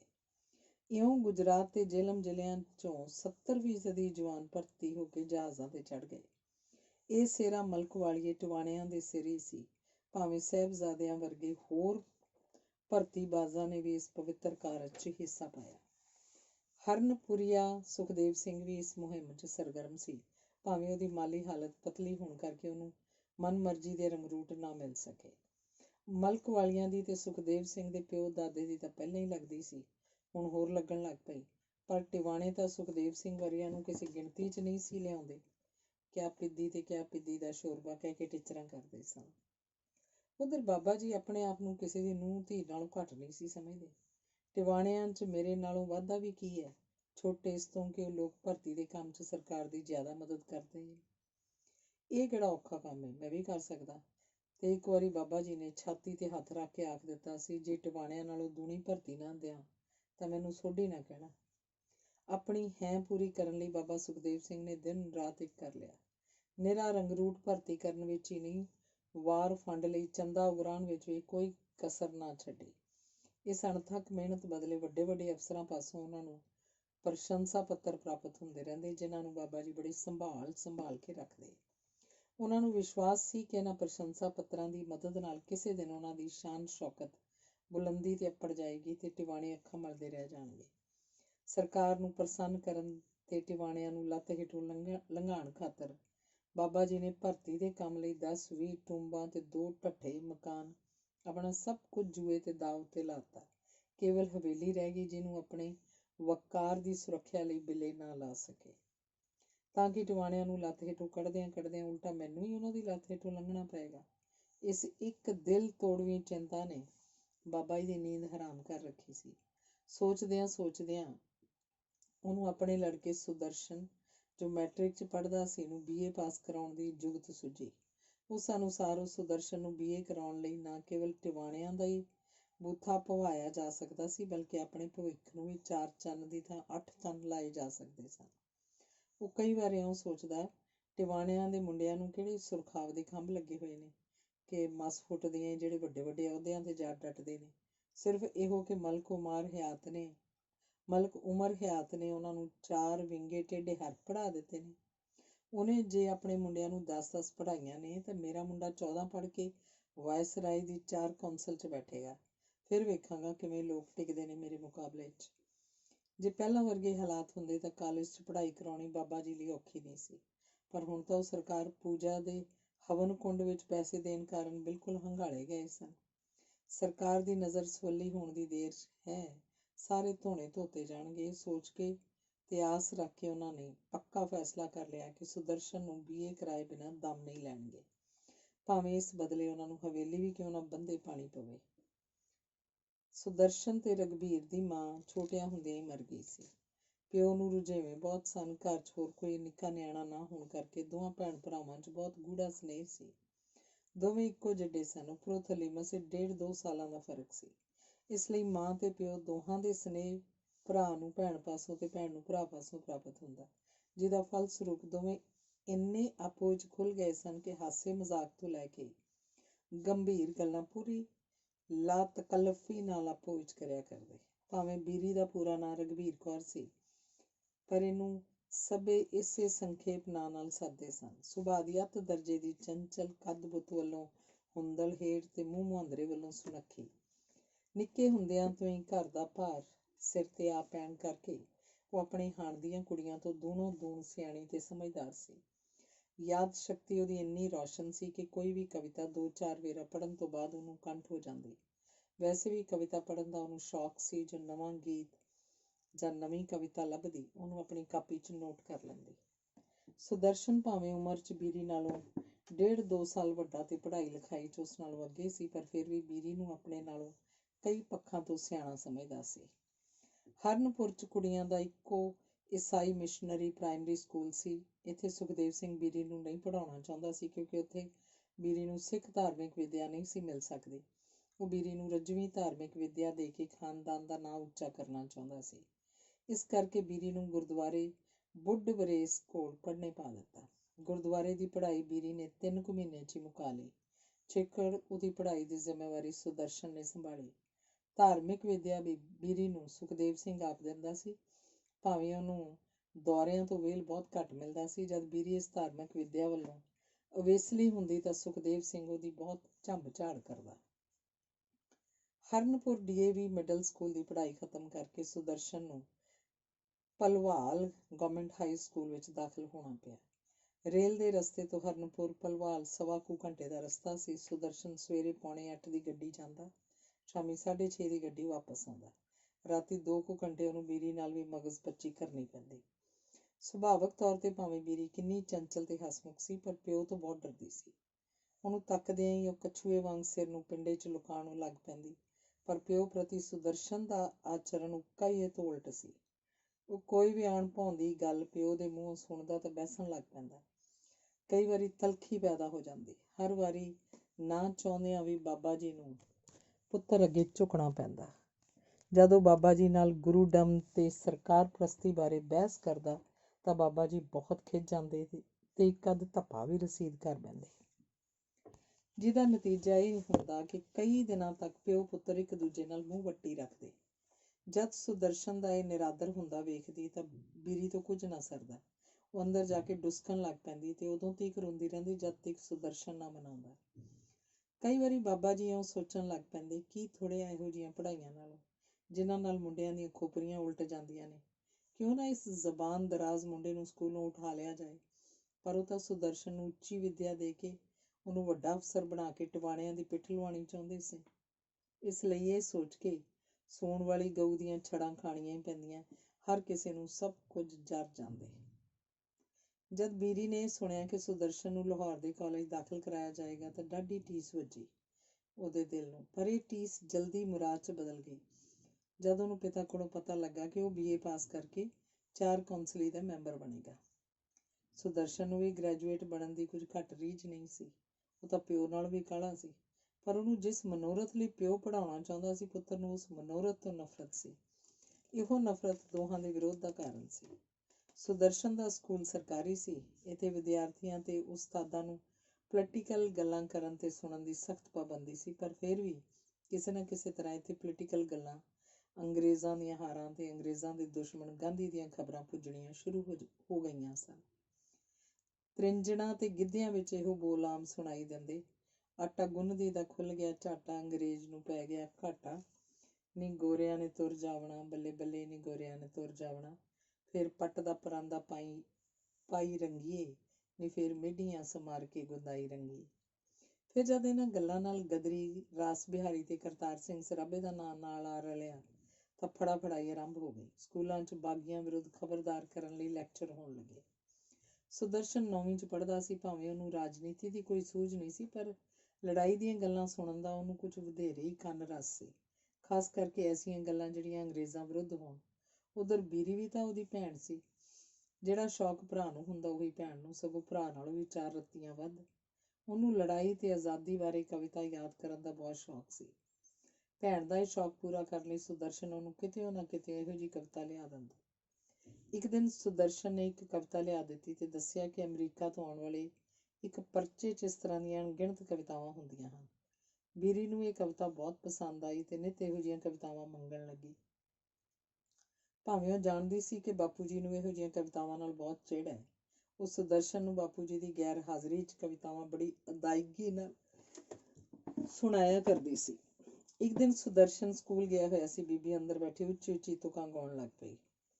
ਗੋਰਿਆਂ ਨੇ ਦੇਸ਼ ਨੂੰ ਉਜਾੜ ਸੁੱਟਿਆ, ਜੰਗ ਵਿੱਚ ਹਿੰਦ ਨੂੰ ਲਤਾੜ ਸੁੱਟਿਆ, ਲੱਖਾਂ ਹੀ ਪੰਜਾਬਣਾਂ ਨੂੰ ਕੀਤਾ ਰੰਡੀਆਂ, ਖਾ ਲਿਆ ਮੁਲਕ ਲੁੱਟ ਕੇ ਫਰੰਗੀਆਂ, ਹੀਰਾ ਪੰਨਾ ਹੂੰਝ ਕੇ ਵਲੈਤ ਲੈ ਗਏ, ਪੱਛਮੀ ਲੁਟੇਰੇ ਸਾਡੇ ਵੈਰ ਪੈ ਗਏ, ਹਿੰਦੀਓ ਜਵਾਨੋ ਹੌਸਲਾ ਦਿਖਾ ਦਿਓ, ਵੱਡ ਵੱਡ ਗੋਰਿਆਂ ਦੇ ਢੇਰ ਲਾ ਦਿਓ, ਉੱਠੋ ਹਿੰਦੂ ਮੋਮਨੋ ਤੇ ਸਿੱਖ ਸੂਰਮੇ, ਕੁੱਟ ਕੇ ਬਣਾਓ ਗੋਰਿਆਂ ਦੇ ਚੂਰਮੇ, 4-4 ਇੱਕ ਦੀਆਂ ਪਾਓ ਵੰਡੀਆਂ, ਫੜ ਲਓ ਸ਼ਤਾਬੀ ਹੱਥੀਂ ਤੇਗਾਂ ਨੰਗੀਆਂ। ਬੀਰੀ ਲੋਰ 'ਚ ਗਾਉਂਦੀ ਬੇਸੁੱਧ ਹੋ ਗਈ ਸੀ, ਜਿਸ ਕਰਕੇ ਉਹਨੂੰ ਬਾਬਾ ਜੀ ਦੀ ਆਮਦ ਦੀ ਬਿੜਕ ਨਾ ਲੱਗੀ। ਤੇਗਾਂ ਨੰਗੀਆਂ ਸ਼ਬਦ ਮੂੰਹ 'ਚ ਹੀ ਸੀ ਕਿ ਕਾੜ ਕਰਦੀ ਇੱਕ ਧੌਲ ਉਹਦੀ ਪਿੱਠ 'ਚ ਆ ਵੱਜੀ, ਜਿਸ ਨਾਲ ਬੀਰੀ ਦਾ ਪਿੰਜਰ ਬੋਲ ਉੱਠਿਆ। ਉਸ ਦਿਨ ਬੀਰੀ ਨੂੰ ਇੰਨਾ ਕੁਟਾਪਾ ਚੜਿਆ ਕਿ ਮਾਰ ਖਾਂਦੀ ਉਹ ਮਰਨ ਹਾਕੀ ਹੋ ਉੱਠੀ। ਬਾਬਾ ਜੀ ਨੇ ਬੜਾ ਪੁੱਛਿਆ ਕਿ ਕਿੱਥੋਂ ਸਿੱਖੀਆਂ ਨੇ ਇਹ ਵਾਹੀਆਤ ਤੁਕਾਂ, ਪਰ ਉਹਨੇ ਕੁਝ ਨਾ ਦੱਸਿਆ ਤੇ ਮਾਰ ਖਾਂਦੀ ਰਹੀ। ਉਹਨੇ ਇਸ ਕੁਟਾਪੇ ਦਾ ਸੁਦਰਸ਼ਨ ਨੂੰ ਬਿਲਕੁਲ ਪਤਾ ਨਾ ਲੱਗਣ ਦਿੱਤਾ, ਤਾਂ ਜੋ ਪਿਓ ਪੁੱਤਰ 'ਚ ਝੜਪ ਨਾ ਹੋਏ। ਬਾਬਾ ਜੀ ਨੇ ਸਾਰੀ ਗੱਲ ਉਂਝ ਤਾੜ ਲਈ ਕਿ ਸਭ ਕੁਝ ਸੁਦਰਸ਼ਨ ਦੀ ਕਰਤੂਤ ਹੈ। ਉਹਨਾਂ ਨੇ ਸੁਦਰਸ਼ਨ ਨੂੰ ਝਾੜਿਆ, ਫਿੱਟੜੀਆ ਦਿਆ ਫੇੜਾ, ਇਹ ਸਭ ਤੇਰੀਆਂ ਬੇਹੂਦਗੀਆਂ ਦਾ ਨਤੀਜਾ ਹੈ। ਪਰ ਇਹ ਝਗੜਾ ਬਹੁਤਾ ਨਾ ਵਧਿਆ, ਕਿਉਂਕਿ ਸੁਦਰਸ਼ਨ ਉੱਤੇ ਇਹਨੇ ਦਿਨੀਂ ਉਹ ਬਹੁਤ ਵੱਡੀਆਂ ਵੱਡੀਆਂ ਆਸਾਂ ਬੰਨ੍ਹੀ ਬੈਠੇ ਸਨ। ਉਸ ਰਾਹੀਂ ਦਾਇਮੀ ਦੁਸ਼ਮਣ ਟਿਵਾਣਿਆਂ ਦਾ ਮੂੰਹ ਪੁਆਣਾ ਸੀ। ਬਾਬਾ ਜੀ ਦੋਹਾਂ ਨੂੰ ਪਿਆਰ ਨਾਲ ਸਮਝਾਉਣ ਲੱਗ ਪਏ। ਜਦ ਵਿੱਚੋਂ ਸੁਦਰਸ਼ਨ ਟੋਕਣ ਲੱਗਦਾ, ਬੀਰੀ ਰੋਕ ਦਿੰਦੀ। ਪਿੱਛੋਂ ਬੀਰੀ ਨੇ ਸੁਦਰਸ਼ਨ ਨੂੰ ਸਮਝਾਇਆ, ਪਾਪਾ ਜੀ ਸਾਡੀ ਇਸ 'ਚ ਕੀ ਹਿੰਗ ਫਟਕੜੀ ਲੱਗਦੀ ਹੈ ਜੇ ਅਸੀਂ ਬਾਪੂ ਜੀ ਦੀ ਹਾਂ 'ਚ ਹਾਂ ਮਿਲਾ ਛੱਡਿਆ ਕਰੀਏ ਤੇ ਉਹਨਾਂ ਨੂੰ ਨਿਸ਼ਚਾ ਕਰਾਈਏ ਕਿ ਅਸੀਂ ਉਹਨਾਂ ਦੇ ਕੰਮ 'ਚ ਮਦਦ ਕਰਨ ਦੇ ਖਾਹਿਸ਼ਮੰਦ ਹਾਂ। ਇਉਂ ਦੋਹਾਂ ਨੇ ਘਰ 'ਚ ਕਲੇਸ਼ ਨੂੰ ਅੱਗੋਂ ਤੋਂ ਰੋਕ ਲਿਆ। 10ਵੀਂ ਦਾ ਇਮਤਿਹਾਨ ਸ਼ੁਰੂ ਹੋਣ ਵਾਲਾ ਸੀ। 10ਵੀਂ ਦੇ ਮੁੰਡਿਆਂ ਨੂੰ ਤਿਆਰੀ ਲਈ ਛੁੱਟੀਆਂ ਸਨ, ਪਰ ਉਹਨੇ ਪੜ੍ਹਾਈ ਵੱਲ ਪੂਰਾ ਧਿਆਨ ਨਹੀਂ ਸੀ ਦਿੱਤਾ। ਹੈਡਮਾਸਟਰ ਵੱਲੋਂ ਚਿੱਠੀ ਬਾਬਾ ਜੀ ਨੂੰ ਆਈ ਕਿ ਲੜਕਾ ਪੜ੍ਹਾਈ 'ਚ ਕਾਫੀ ਕਮਜ਼ੋਰ ਏ। ਜੇ ਛੁੱਟੀਆਂ 'ਚ ਕਮਜ਼ੋਰੀ ਦੀ ਕਸਰ ਪੂਰੀ ਨਾ ਕੀਤੀ ਤਾਂ 10ਵੀਂ ਦੇ ਇਮਤਿਹਾਨ 'ਚ ਬੈਠਣ ਨਹੀਂ ਦਿੱਤਾ ਜਾਏਗਾ। ਬਾਬਾ ਜੀ ਬਹੁਤ ਨਿਰਾਸ਼ ਹੋ ਗਏ। ਸੁਦਰਸ਼ਨ ਨੂੰ ਕਾਫੀ ਝਾੜਿਆ ਤੇ ਸਮਝਾਇਆ ਵੀ। ਬੀਰੀ ਨੂੰ ਭਾਵੇਂ ਪਤਾ ਸੀ ਕਿ ਸੁਦਰਸ਼ਨ ਪੜ੍ਹਾਈ ਦੀ ਥਾਂ ਇਨਕਲਾਬੀਆਂ ਦਾ ਸਾਹਿਤ, ਅਜੀਤ ਸਿੰਘ, ਅਰਬਿੰਦੋ ਘੋਸ਼, ਲਾਲਾ ਹਰਦਿਆਲ ਤੇ ਰਾਸ ਬਿਹਾਰੀ ਦੀਆਂ ਜੀਵਨੀਆਂ ਪੜ੍ਹਦਾ ਰਹਿੰਦਾ ਸੀ, ਫਿਰ ਵੀ ਉਹਨੇ ਸੁਦਰਸ਼ਨ ਨੂੰ ਝਾੜ ਪਾਉਂਦਿਆਂ ਕਿਹਾ ਕਿ ਤੁਹਾਨੂੰ ਹਰ ਹਾਲਤ 'ਚ ਪਾਸ ਹੋਣਾ ਪਏਗਾ। ਸੁਦਰਸ਼ਨ ਨੇ ਭੈਣ ਨੂੰ ਪਾਸ ਹੋਣ ਦਾ ਪੂਰਾ ਭਰੋਸਾ ਦਿਵਾਇਆ ਕਿ ਉਹ ਛੁੱਟੀਆਂ 'ਚ ਸਾਰੀ ਕਮੀ ਪੂਰੀ ਕਰ ਲਏਗਾ। ਬਾਬਾ ਜੀ ਦੀ ਸਲਾਹ ਨਾਲ ਕਮਜ਼ੋਰੀ ਦੀ ਕਸਰ ਪੂਰੀ ਕਰਨ ਲਈ ਭਲੋਵਾਲ ਦੇ ਹਿਸਟਰੀ ਦੇ ਮਾਸਟਰ ਦਲੀਪ ਸਿੰਘ ਤੋਂ ਪੜ੍ਹਨ ਦਾ ਫੈਸਲਾ ਕੀਤਾ ਗਿਆ। ਸੁਦਰਸ਼ਨ ਨੇ ਮਾਸਟਰ ਕੋਲ ਜਾ ਕੇ ਪੜ੍ਹਨਾ ਆਰੰਭ ਕਰ ਦਿੱਤਾ। ਬਾਬਾ ਜੀ ਅੱਜ ਕੱਲ੍ਹ ਗਾੜਾ ਮਾੜਾਂ 'ਚ ਸਨ। ਸੁਦਰਸ਼ਨ ਦੀ ਪੜ੍ਹਾਈ ਤੋਂ ਉਤਰ ਕੇ ਉਹਨਾਂ ਲਈ ਜ਼ਿੰਦਗੀ ਤੇ ਮੌਤ ਦਾ ਸਵਾਲ ਸੀ। ਭਰਤੀ ਦਾ ਕੰਮ। ਉਹਨਾਂ ਦੀ ਇਕਲੱਤ ਘਰ ਹੁੰਦੀ ਦੂਜੀ ਪਿੰਡਾਂ 'ਚ। ਘਰ ਬੀਰੀ ਇਕੱਲੀ ਰਹਿੰਦੀ ਹੈ ਤੇ ਇਨਕਲਾਬੀ ਸਾਹਿਤ ਪੜ੍ਹ ਕੇ ਦਿਨ ਗੁਜ਼ਾਰ ਲੈਂਦੀ, ਪਰ ਕਈ ਵਾਰੀ ਉਹਨੂੰ ਰਾਤ ਨੂੰ ਵੀ ਇਕੱਲਿਆਂ ਰਹਿਣਾ ਪੈਂਦਾ ਸੀ ਜਦ ਸੁਦਰਸ਼ਨ ਘਰ ਨਹੀਂ ਸੀ ਮੁੜਦਾ। ਬੀਰੀ ਇਕੱਲੀ ਡਰਦੀ ਤਾਂ ਨਹੀਂ ਸੀ, ਪਰ ਜਦ ਸੁਦਰਸ਼ਨ ਰਾਤ ਨੂੰ ਨਾ ਮੁੜਦਾ ਤਾਂ ਉਹਨੂੰ ਸੁਦਰਸ਼ਨ ਤੇ ਬਹੁਤ ਗੁੱਸਾ ਆਉਂਦਾ। ਸੁਦਰਸ਼ਨ ਦਿਨੋਂ ਦਿਨ ਗੰਭੀਰ ਹੁੰਦਾ ਜਾ ਰਿਹਾ ਸੀ। ਗੱਲਕੱਥ ਵਿੱਚ ਵੀ ਉਹ ਹੂੰ ਹਾਂ ਤੋਂ ਵੱਧ ਕੁਝ ਨਹੀਂ ਸੀ ਕਰਦਾ। ਇੱਕ ਦਿਨ ਬੀਰੀ ਨੇ ਇਸ ਖਾਮੋਸ਼ੀ ਦਾ ਕਾਰਨ ਲੱਭਣ ਦਾ ਪੂਰਾ ਫੈਸਲਾ ਕਰ ਲਿਆ, ਪਰ ਬੀਰੀ ਦੇ 100 ਯਤਨ ਕਰਨ ਤੇ ਵੀ ਉਹਨੇ ਭੇਦ ਨਾ ਦੱਸਿਆ। ਬੀਰੀ ਤਲਖ ਵੀ ਬੋਲੀ ਤੇ ਬਾਪੂ ਜੀ ਕੋਲ ਸ਼ਿਕਾਇਤ ਕਰਨ ਦਾ ਡਰਾਵਾ ਵੀ ਦਿੱਤਾ, ਪਰ ਉਹਨੇ ਇਹ ਕਹਿ ਕੇ ਗੱਲ ਟਾਲ ਦਿੱਤੀ ਕਿ ਉਹਦੀ ਸ਼ਿਕਾਇਤ ਨਹੀਂ ਕਰ ਸਕਦੀ। ਇਹ ਸੁਣ ਕੇ ਉਹ ਕੜਕੀ ਤੇ ਇਸੇ ਕਰਕੇ ਤੁਸੀਂ ਨਿਡਰੇ ਹੋ ਗਏ ਜੇ। ਨਿਡਰ ਤੋਂ ਤੇਰਾ ਕੀ ਮਤਲਬ ਹੈ ਬੀਰੀ? ਤੈਨੂੰ ਮੇਰੇ ਆਚਰਨ ਉੱਤੇ ਸ਼ੱਕ ਏ? ਸੱਚੋ ਸੱਚ ਦੱਸੀ।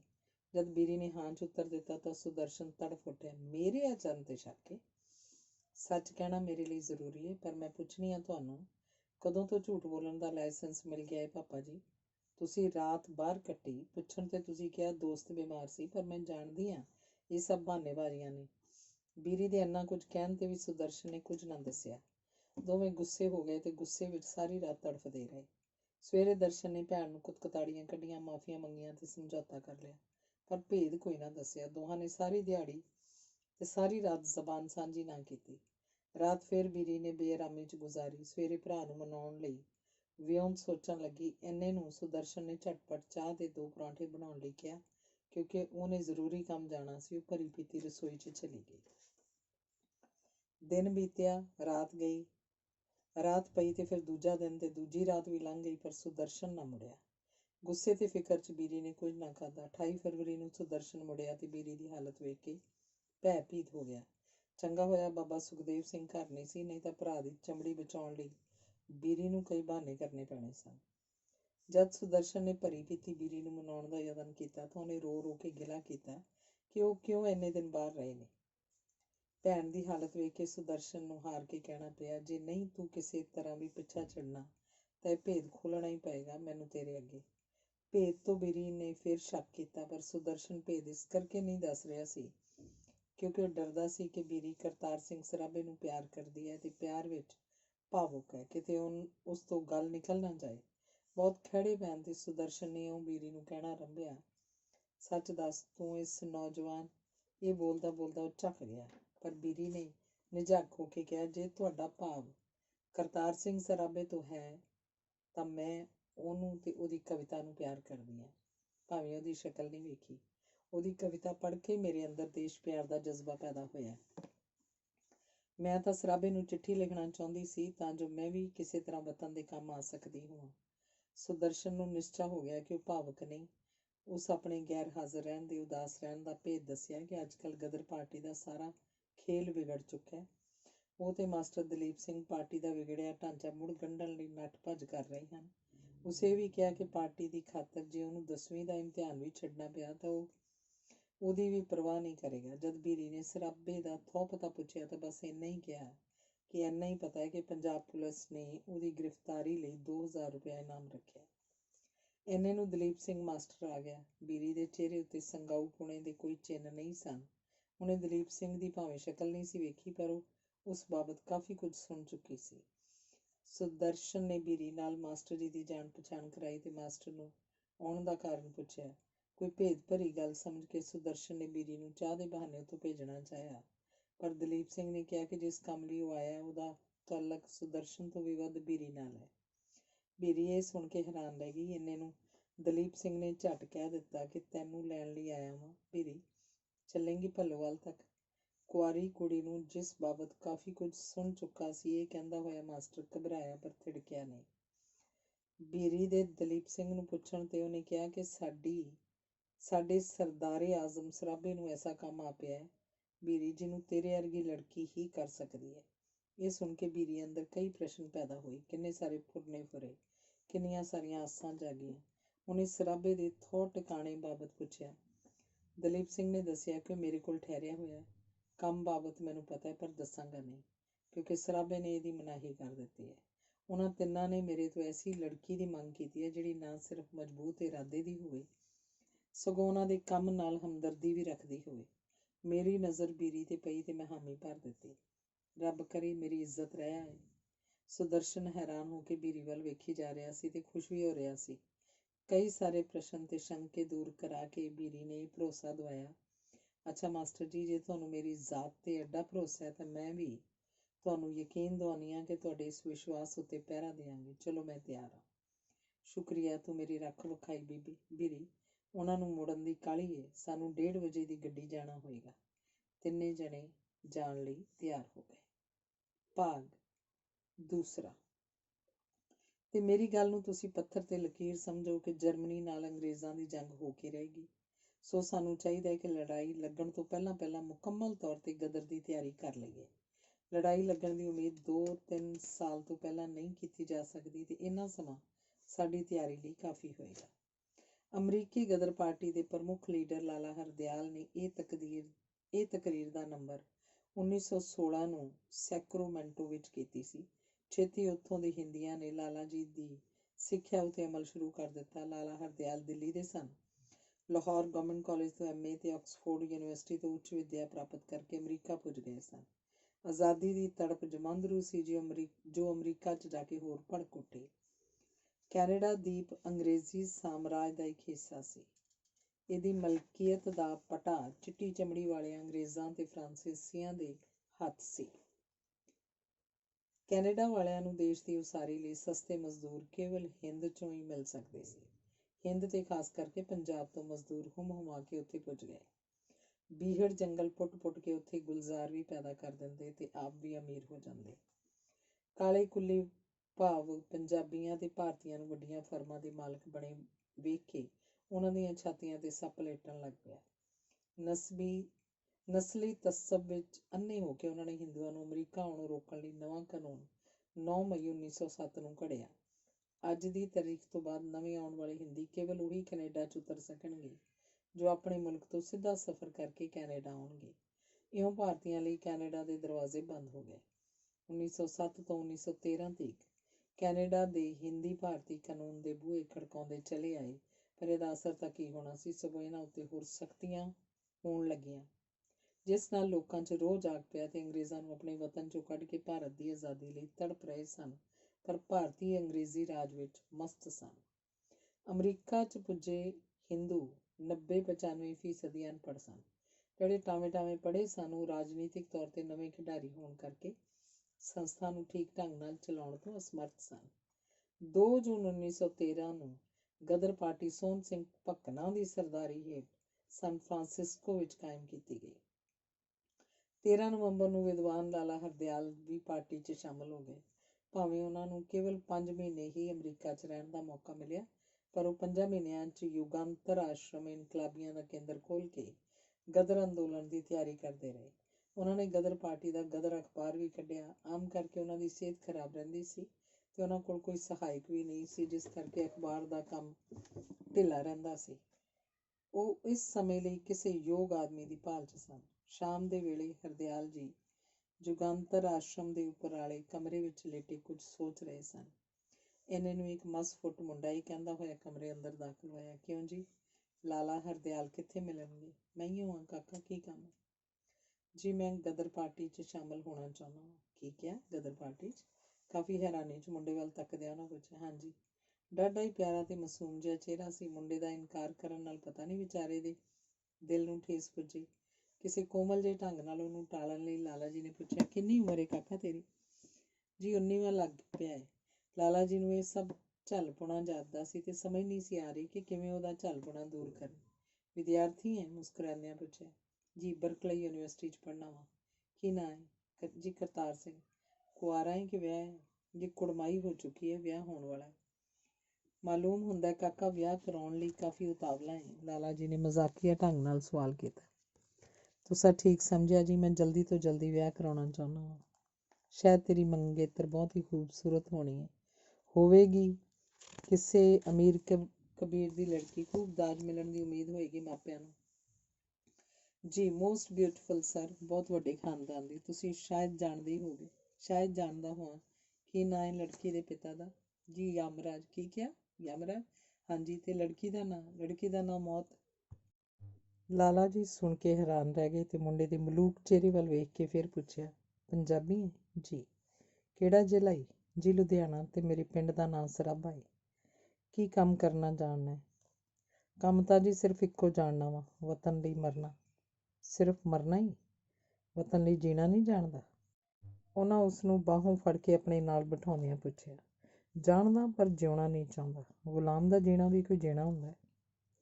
ਲਾਲਾ ਜੀ ਬਹੁਤ ਖੁਸ਼ ਹੋਏ। ਸਰਾਭੇ ਨੇ $200 ਦੇ ਨੋਟ ਲਾਲਾ ਜੀ ਦੀ ਮੇਜ਼ 'ਤੇ ਰੱਖ ਕੇ ਧੰਨਵਾਦ ਕੀਤਾ ਤੇ ਸਿਰ ਝੁਕਾ ਕੇ ਕਿਹਾ, ਮੇਰੇ ਕੋਲ ਬਸ ਇਹੋ ਕੁਝ ਹੈ।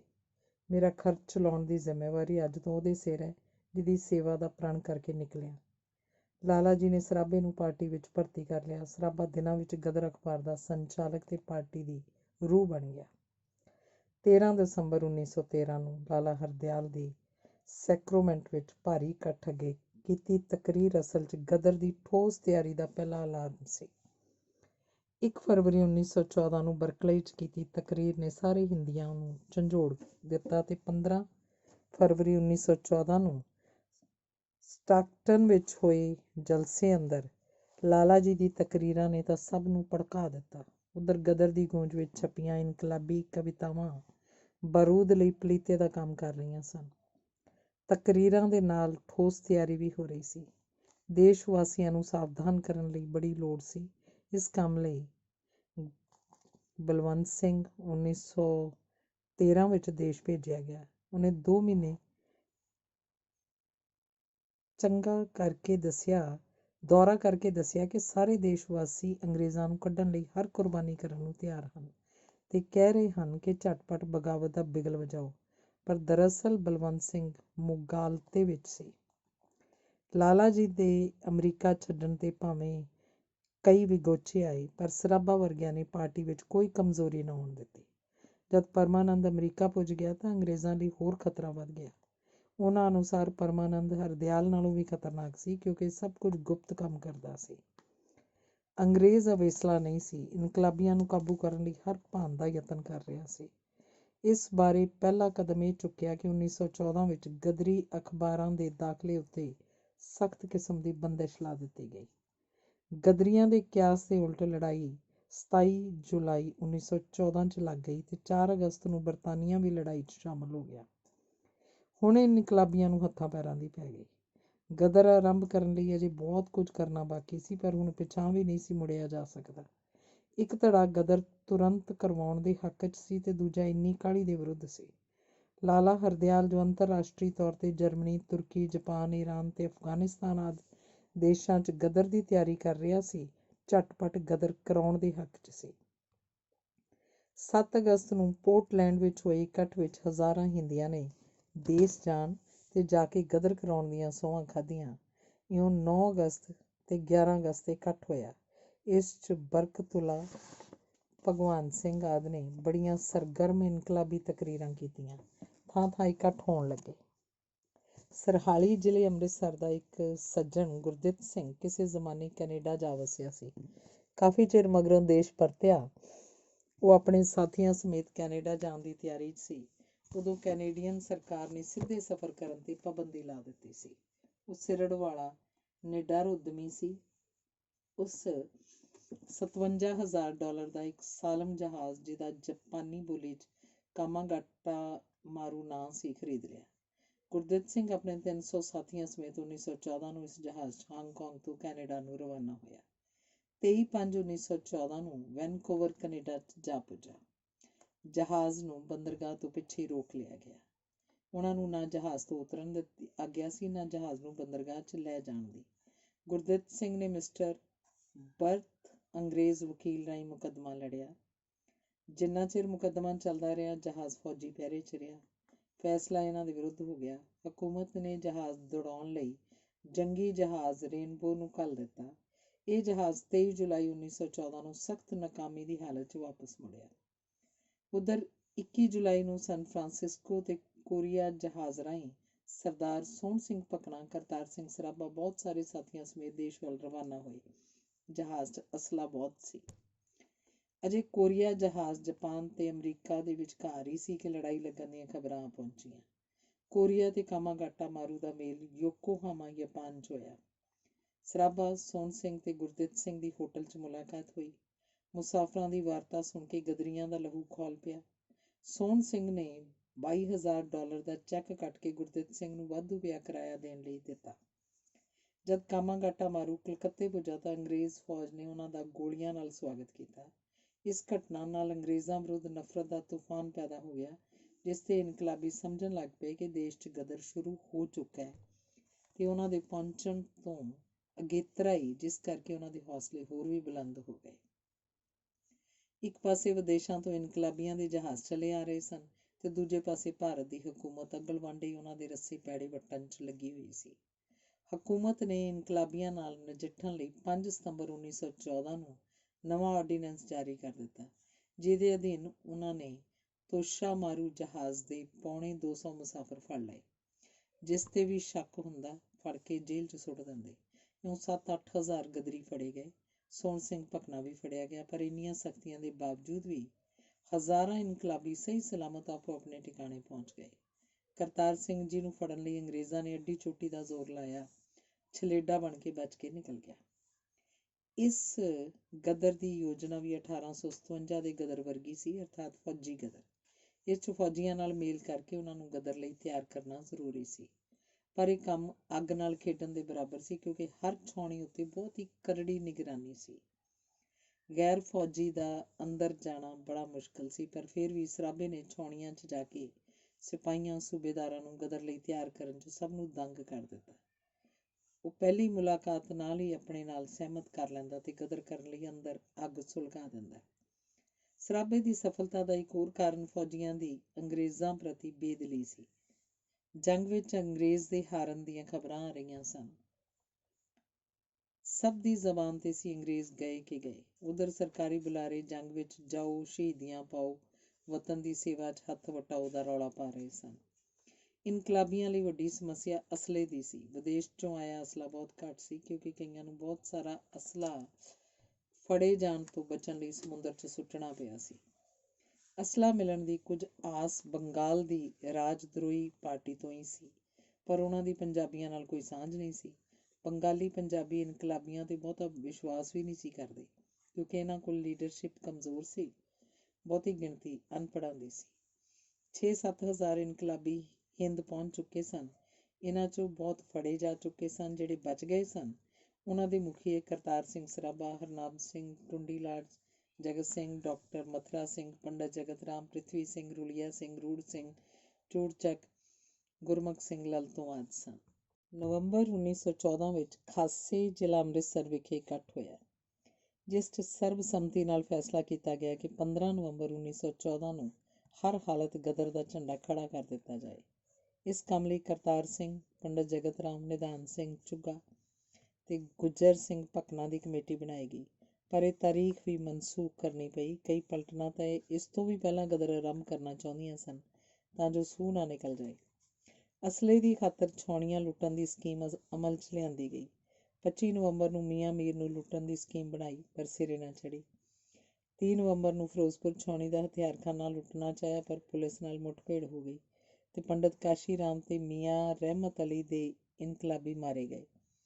ਇਉਂ ਇਹਨਾਂ ਨੇ ਬੜੇ ਯਤਨ ਕੀਤੇ, ਪਰ ਸਫਲਤਾ ਨਾ ਪ੍ਰਾਪਤ ਹੋਈ। ਗਦਰੀ ਜਾਨ ਬਚਾਉਣ ਲਈ ਪਿੰਡਾਂ 'ਚ ਨਿਕਲ ਗਏ। 19 ਦਸੰਬਰ ਨੂੰ ਮੋਢੀ ਨਵਾਬ ਖਾਂ ਵੀ ਫੜਿਆ ਗਿਆ। ਇਉਂ ਹਾਰ ਤੇ ਹਾਰ ਹੋਣ 'ਤੇ ਵੀ ਸਰਾਭਾ ਦਿਨ ਰਾਤ ਭੱਜਾ ਫਿਰਦਾ ਤੇ ਗਦਰੀਆਂ ਦਾ ਆਪੋ ਵਿੱਚ ਤਾਲਮੇਲ ਮੁੜ ਕੇ ਕਾਇਮ ਕਰਨ ਖਾਤਰ ਜੰਗਲਾਂ ਵਿੱਚ ਉਹਨਾਂ ਦੀਆਂ ਗੋਸ਼ਟੀਆਂ ਕਰਾਉਂਦਾ ਰਹਿੰਦਾ। ਸਰਾਭਾ ਸਚੇਂਦਰ ਨਾਥ ਰਾਹੀਂ ਰਾਸ ਬਿਹਾਰੀ ਦਾਦਾ ਕੋਲ ਅੱਪੜਿਆ। ਉਹ ਦਿੱਲੀ ਸਾਜ਼ਿਸ਼ ਕੇਸ ਵਿੱਚ ਅੰਡਰਗਰਾਊਂਡ ਸੀ ਤੇ ਜਿਹਦੀ ਗ੍ਰਿਫਤਾਰੀ ਲਈ 7,500 ਰੁਪਇਆ ਐਲਾਨ ਹੋ ਚੁੱਕਾ ਸੀ। ਉਹਨੇ ਪੰਜਾਬ ਦੇ ਗਦਰ ਦੀ ਪੂਰੀ ਜਾਣਕਾਰੀ ਲਈ ਸਰਾਭੇ ਨਾਲ ਆਪਣੇ 2 ਚੇਲੇ ਸਚੇਂਦਰ ਨਾਥ ਸਾਨਿਆਲ ਤੇ ਵਿਸ਼ਨੂੰ ਪਿੰਗਲੇ ਨੂੰ ਭੇਜਿਆ। ਪਿੰਗਲੇ ਨੇ ਆ ਕੇ ਭਰੋਸਾ ਦਿਵਾਇਆ ਕਿ ਬੰਬਾਂ ਦੇ ਰੂਪ 'ਚ ਬੰਗਾਲ ਉਹਨਾਂ ਦੀ ਸਹਾਇਤਾ ਕਰੇਗਾ ਤੇ ਪੰਜਾਬ 'ਚ ਬੰਬ ਬਣਾਉਣ ਦੀ ਸਲਾਹ ਵੀ ਦਿੱਤੀ। 25 ਜਨਵਰੀ ਨੂੰ ਰਾਸ ਬਿਹਾਰੀ ਨੇ ਪੰਜਾਬ 'ਚ ਡੇਰੇ ਲਾਏ ਤੇ ਅੰਮ੍ਰਿਤਸਰ ਪਾਰਟੀ ਦਾ ਸੈਂਟਰ ਕਾਇਮ ਕਰ ਦਿੱਤਾ। ਉਹਨੇ ਸਾਰੀਆਂ ਵਿਉਂਤਾਂ ਤਿਆਰ ਕੀਤੀਆਂ ਤੇ 3 ਹਦਾਇਤਾਂ ਕੀਤੀਆਂ। ਪਹਿਲੀ, ਗਦਰ ਦੀ ਤਾਰੀਖ ਜਲਦੀ ਮੁਕਰਰ ਹੋਣ ਵਾਲੀ ਹੈ, ਸਭ ਤਿਆਰ ਹੋ ਜਾਓ। ਦੂਸਰੀ, ਮਿਲਟਰੀ ਦੇ ਸਾਰੇ ਸੈਂਟਰਾਂ ਵਿੱਚ ਫੈਲ ਕੇ ਬਾਕੀ ਰਹਿੰਦੇ ਫੌਜੀਆਂ ਨੂੰ ਵੀ ਤਿਆਰ ਕਰੋ। ਤੀਸਰਾ, ਅਸਲਾ ਪੈਦਾ ਕਰੋ, ਅਸਲਾ ਤਿਆਰ ਕਰੋ, ਭਾਵੇਂ ਕੋਈ ਢੰਗ ਵਰਤੋ। ਉਹਨਾਂ ਨੇ ਤੀਜੀ ਮੰਗ ਉੱਤੇ ਵਧੇਰੇ ਜ਼ੋਰ ਦਿੱਤਾ। ਬੰਗਾਲ ਤੋਂ ਬੰਬ ਮੰਗਵਾਉਣ ਤੇ ਬੰਬ ਬਣਾਉਣ ਦੀ ਫੈਕਟਰੀ ਆਰੰਭ ਕਰਨ ਦਾ ਫੈਸਲਾ ਕੀਤਾ। ਅਸਲਾ ਤਿਆਰ ਕਰਨ ਲਈ ਪੈਸਾ ਚਾਹੀਦਾ ਸੀ, ਪਰ ਪੈਸੇ ਦਾ ਕੋਈ ਪ੍ਰਬੰਧ ਨਹੀਂ ਸੀ ਹੋ ਰਿਹਾ। ਇੱਕ ਦਿਨ ਰਾਸ ਬਿਹਾਰੀ ਬੋਸ ਨੇ ਪੈਸੇ ਦੀ ਮੁਸ਼ਕਲ ਹੱਲ ਕਰਨ ਲਈ ਕਿਹਾ, ਮੈਨੂੰ ਗ੍ਰਿਫਤਾਰ ਕਰਾ ਕੇ ਸਰਕਾਰ ਕੋਲੋਂ 7,500 ਰੁਪਇਆ ਵਸੂਲ ਕਰ ਲਓ। ਇਹ ਸੁਣ ਕੇ ਸਰਾਭਾ ਭੜਕ ਉੱਠਿਆ। ਤੁਸੀਂ ਇਹ ਕੀ ਕਹਿ ਰਹੇ ਹੋ? ਪੈਸਾ ਲਿਆਓ, ਭਾਵੇਂ ਡਾਕੇ ਮਾਰੋ। ਦਾਦੇ ਨੇ ਉੱਤਰ ਦਿੱਤਾ, तो आप हमें डाके डालने की इजाज़त देते हैं, अच्छी बात। तब आप विश्वास रखिए कि आज से 2 हफ्ते के अंदर अंदर आपके सामने सोने चांदी के ढेर लगा दूंगा। ਇਹ ਕਹਿ ਕੇ ਸਰਾਭਾ ਲੁਧਿਆਣੇ ਦੀ ਟਿਕਟ ਲੈ ਕੇ ਦਿੱਲੀ ਐਕਸਪ੍ਰੈਸ 'ਚ ਬੈਠ ਗਿਆ। ਲੁਧਿਆਣੇ ਪਹੁੰਚ ਕੇ ਉਹਨੇ 22 ਜਨਵਰੀ ਨੂੰ ਹਰਨਾਮ ਸਿੰਘ, ਜਗਤ ਸਿੰਘ ਸੁਰਸਿੰਘੀਆ, ਰੁਲੀਆ ਸਿੰਘ, ਬਲਵੰਤ ਸਿੰਘ ਸਠਿਆਲਾ ਤੇ ਬਾਊ ਰਾਮ ਰੱਖਾ ਮਲ ਦੀ ਇਸਲਾਮੀਆ ਸਕੂਲ 'ਚ ਮੀਟਿੰਗ ਕੀਤੀ ਕਿ ਕਿਵੇਂ ਪੈਸਾ ਇਕੱਠਾ ਕੀਤਾ ਜਾਏ ਤੇ ਡਾਕੇ ਮਾਰਨ ਦਾ ਪ੍ਰੋਗਰਾਮ ਬਣਾਇਆ। ਉਹਨਾਂ ਨੇ ਮਨਸੂਰਾਂ ਪਿੰਡ ਦੇ ਇੱਕ ਖੱਤਰੀ ਨੂੰ ਲੁੱਟਿਆ, ਚੱਬੇ ਪਿੰਡ ਡਾਕਾ ਮਾਰਿਆ। ਉਹ ਡਾਕੇ ਮਾਰ ਕੇ ਧਨ ਇਕੱਠਾ ਕੀਤਾ, ਜਿਸ ਨਾਲ ਬੰਬਾਂ ਦੀ ਫੈਕਟਰੀ ਚੱਲ ਪਈ। ਬਨਾਰਸ ਤੋਂ ਵੀ ਬੰਬ ਆ ਗਏ। 12 ਫਰਵਰੀ ਨੂੰ ਦਾਦਾ ਦੀ ਅਗਵਾਈ ਹੇਠ ਲਾਹੌਰ ਦੇ ਇੱਕ ਗੁਪਤ ਮਕਾਨ 'ਚ ਇਕੱਠ ਹੋਇਆ ਤੇ ਫੈਸਲਾ ਹੋਇਆ ਕਿ 21 ਫਰਵਰੀ 1914 ਨੂੰ ਰਾਤ ਦੇ ਠੀਕ 12 ਵਜੇ ਗਦਰ ਆਰੰਭ ਕੀਤਾ ਜਾਏ। ਇਹ ਫੈਸਲਾ ਜੇਹਲਮ, ਰਾਵਲਪਿੰਡੀ ਤੇ ਪੇਸ਼ਾਵਰ ਦੀਆਂ ਸਾਰੀਆਂ ਛਾਉਣੀਆਂ 'ਚ ਨਿਧਾਨ ਸਿੰਘ ਤੇ ਡਾਕਟਰ ਮਥੁਰਾ ਸਿੰਘ ਰਾਹੀਂ ਭੇਜਿਆ ਗਿਆ। ਗੁਰਮੁਖ ਸਿੰਘ ਲਲਤੋਂ ਨੂੰ ਮਰਦਾਨ ਤੇ ਮੂਲਾ ਸਿੰਘ ਨੂੰ ਲਾਹੌਰ, ਅੰਮ੍ਰਿਤਸਰ, ਯੂਪੀ ਦੀਆਂ ਪਲਟਨਾਂ ਨੂੰ ਤਿਆਰ ਕਰਨ ਦਾ ਕੰਮ ਦਾਦਾ ਨੇ ਆਪਣੇ ਜ਼ਿੰਮੇ ਲਿਆ। ਫਿਰੋਜ਼ਪੁਰ ਛਾਉਣੀ ਸਰਾਭੇ ਦੀ ਡਿਊਟੀ ਲਾਈ ਗਈ। ਜੰਗ ਆਜ਼ਾਦੀ ਦਾ ਐਲਾਨ ਛਾਪ ਕੇ ਰੱਖ ਲਿਆ ਗਿਆ। ਰੇਲ ਗੱਡੀਆਂ ਉਲਟਾਉਣ ਲਈ ਹਥਿਆਰ ਜਮ੍ਹਾਂ ਕਰ ਲਏ ਗਏ।